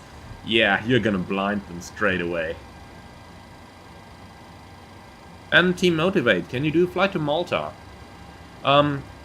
If I ever find a good event that would lead there on Batson, then surely I could. Traviscon 111, where's the weather radar? Somewhere between Toulouse, which is where Asobo got their headquarters, and Paris, which is where Meteo Blue got their headquarters. Somewhere over there. And Photochromax, Italy is always Italy. Yep, you name it. I mean, I like the country, I like the people, but it is a bit special. While I said I like the country, I like the people, I have to say, but I don't like working there. But, well, that's what it is. The Italian country is really nice to look at during the flight, especially approaching Palermo is superb, just like approaching Bergamo. But, you know, it can be a little bit special over there from time to time. Then Bootwin, again about the go-around when auto throttle is off. What does it mean then if you are not in go-around thrust mode? What thrust do you get then? Do you have to set it manually? Yeah, exactly that. You have to set the thrust manually. So if you go around with the auto throttle disengaged, you are going to get the flight director go-around mode. So you will see Toga on the right-hand side up here on the FMA. And it is going to, well, give you the flight director go-around mode. But you will have to set the thrust manually. Now, if you're flying a 737NG, 90% N1 is going to be a very good value for a go-around. If you're flying a 737 MAX, 85% does the same job. And if you're in a very light 737NG, you can use 80-85% as well. And Photochromax, Italian regulators are not so nice. Yeah, I know, we always have to stand outside with the headset on to do refueling supervision. We're not allowed to do it from within the flight deck. That really wastes time during the walk around, and if it's raining, if it's bad weather, then boy, I hate standing outside with the headset on.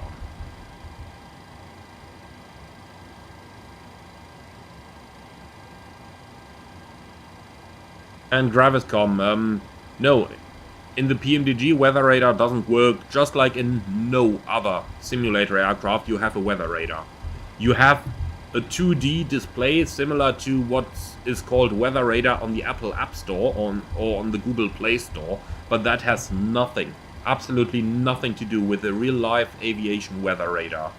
So, in my opinion, there just is no weather radar in Microsoft Flight Simulator. I know you can probably list me a couple add-ons that have a weather display, like the IndyBuilds A310, but I've done a dedicated video using the A310, explaining why what they call a weather radar is just useless.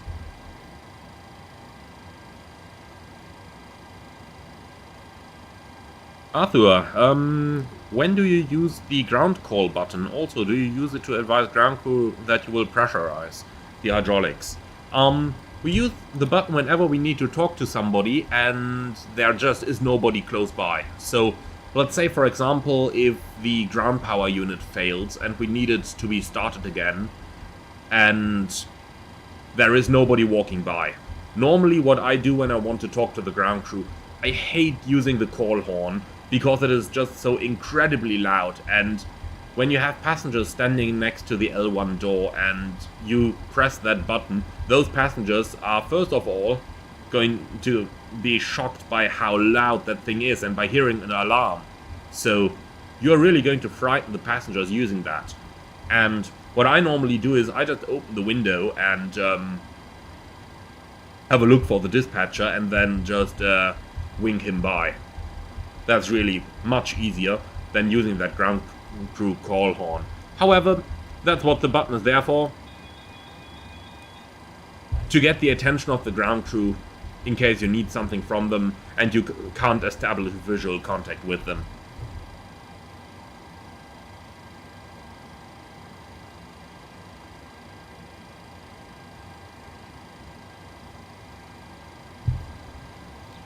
Photochromax, at the beginning of the drone regulations I had to pass a class 2 medical check, the same for PPL. Wow.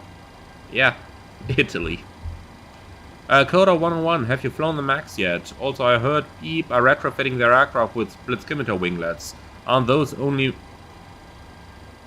only more efficient on a flights longer than 3 hours or something? I haven't flown the MAX, but I talked with a couple of colleagues who have flown the MAX, and of course I did all the training for the MAX, including the simulator sessions. Then every year we are redoing the theory lessons on the MAX, so that's where my MAX knowledge currently comes from, but I haven't actually flown the real plane yet. Also, I heard my airline is retrofitting aircraft with split skimitar winglets. Aren't these only more efficient on flights longer than 3 hours or something?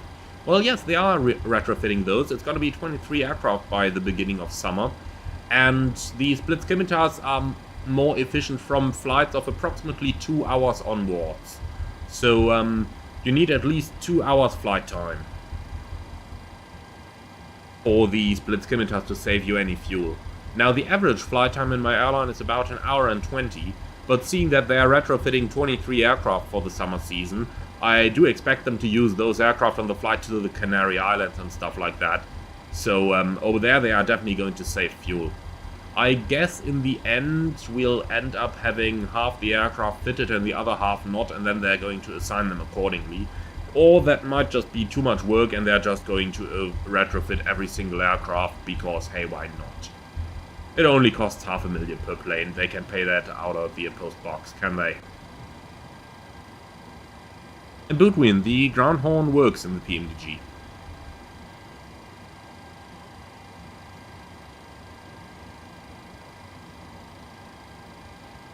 Andrew, I wonder if aircraft manufacturers would go for a games industry model. You buy the base package and then everything else you want is paid. Honestly, they go for that route ever since I can think. Like, you buy the base aircraft and then you purchase all the options extra. That's how it works.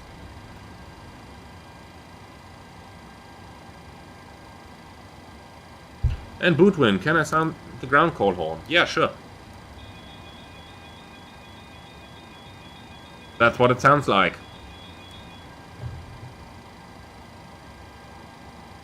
Okay, so last question, because I am flying an early duty tomorrow morning, so I have to bring this one to an end. And that is from GravisCon 111. What is the most important difference between the handling of the PMDG 737 compared to the real world 737? Well, the most important point is that you get money for flying the real one, but not for flying the PMDG one. There you pay money. But I guess that is not the answer you wanted to hear. So, let's think. What is the greatest difference between the two? Well, the lack of an EFB is obvious, but the EFB doesn't really belong to the real 737. It's an iPad that we get from our airlines, so that doesn't really count. The lack of a second crew member, well, that also really doesn't count, at least not in the sense of how you mention, of what you probably mean with your question. So, let's see, what am I gonna go for? Flight dynamics. I'd probably go for flight dynamics. And for the lack of a headset. So, let's start with the headset. In real life, we are wearing noise-cancelling headsets all the time, and the plane becomes really quiet with it. So, if anybody of you has flown the Leonardo MD-80, then you know what I'm going for with this. The Leonardo MD-80 sounds like an aircraft where you're wearing an A&R headset. The PMDG 737 sounds like when you're not wearing a headset, but that is not really realistic because you wear a headset at all times in the 737. The 737 is not an Airbus when you can just put the headset off and put a speaker up. We don't do that because the plane is too loud. It's something like 72, 75 decibels in cruise, so that is definitely too loud for not wearing a headset. However, it is flight simulation industry standard to simulate the noises of the aircraft and not what the pilot would hear through a headset, so that is why PMDG went the way they did. Now, I said flight dynamics as well. Why is that? Because of the shortcomings of Microsoft Flight Simulator. We start with aircraft stability. In MSFS you just can't trim an aircraft. You just can't do it. Then, going on from there,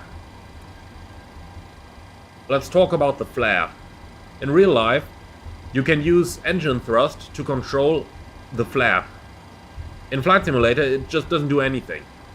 In real life, you know, you really have that feeling when you flare the plane. You hang onto the control column, and then you reduce the thrust, and you immediately feel the airplane's response to that in terms of the descent rate as well as the deceleration, so you can really use the thrust very nicely to settle the airplane down on the runway for a smooth landing.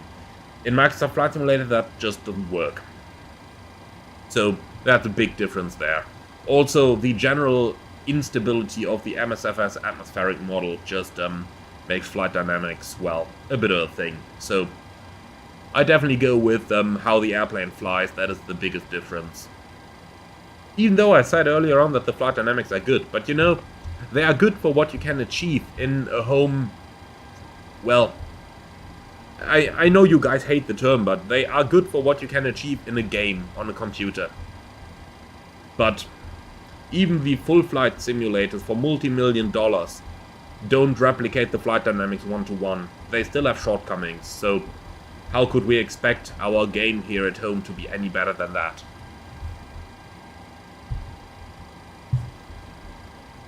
Alright, so that is going to be it. Guys, I would like to thank you very much for being here. I hope that you have enjoyed the live stream. If you did, then do let me know in the comments below. And I hope that you guys are going to have a great week.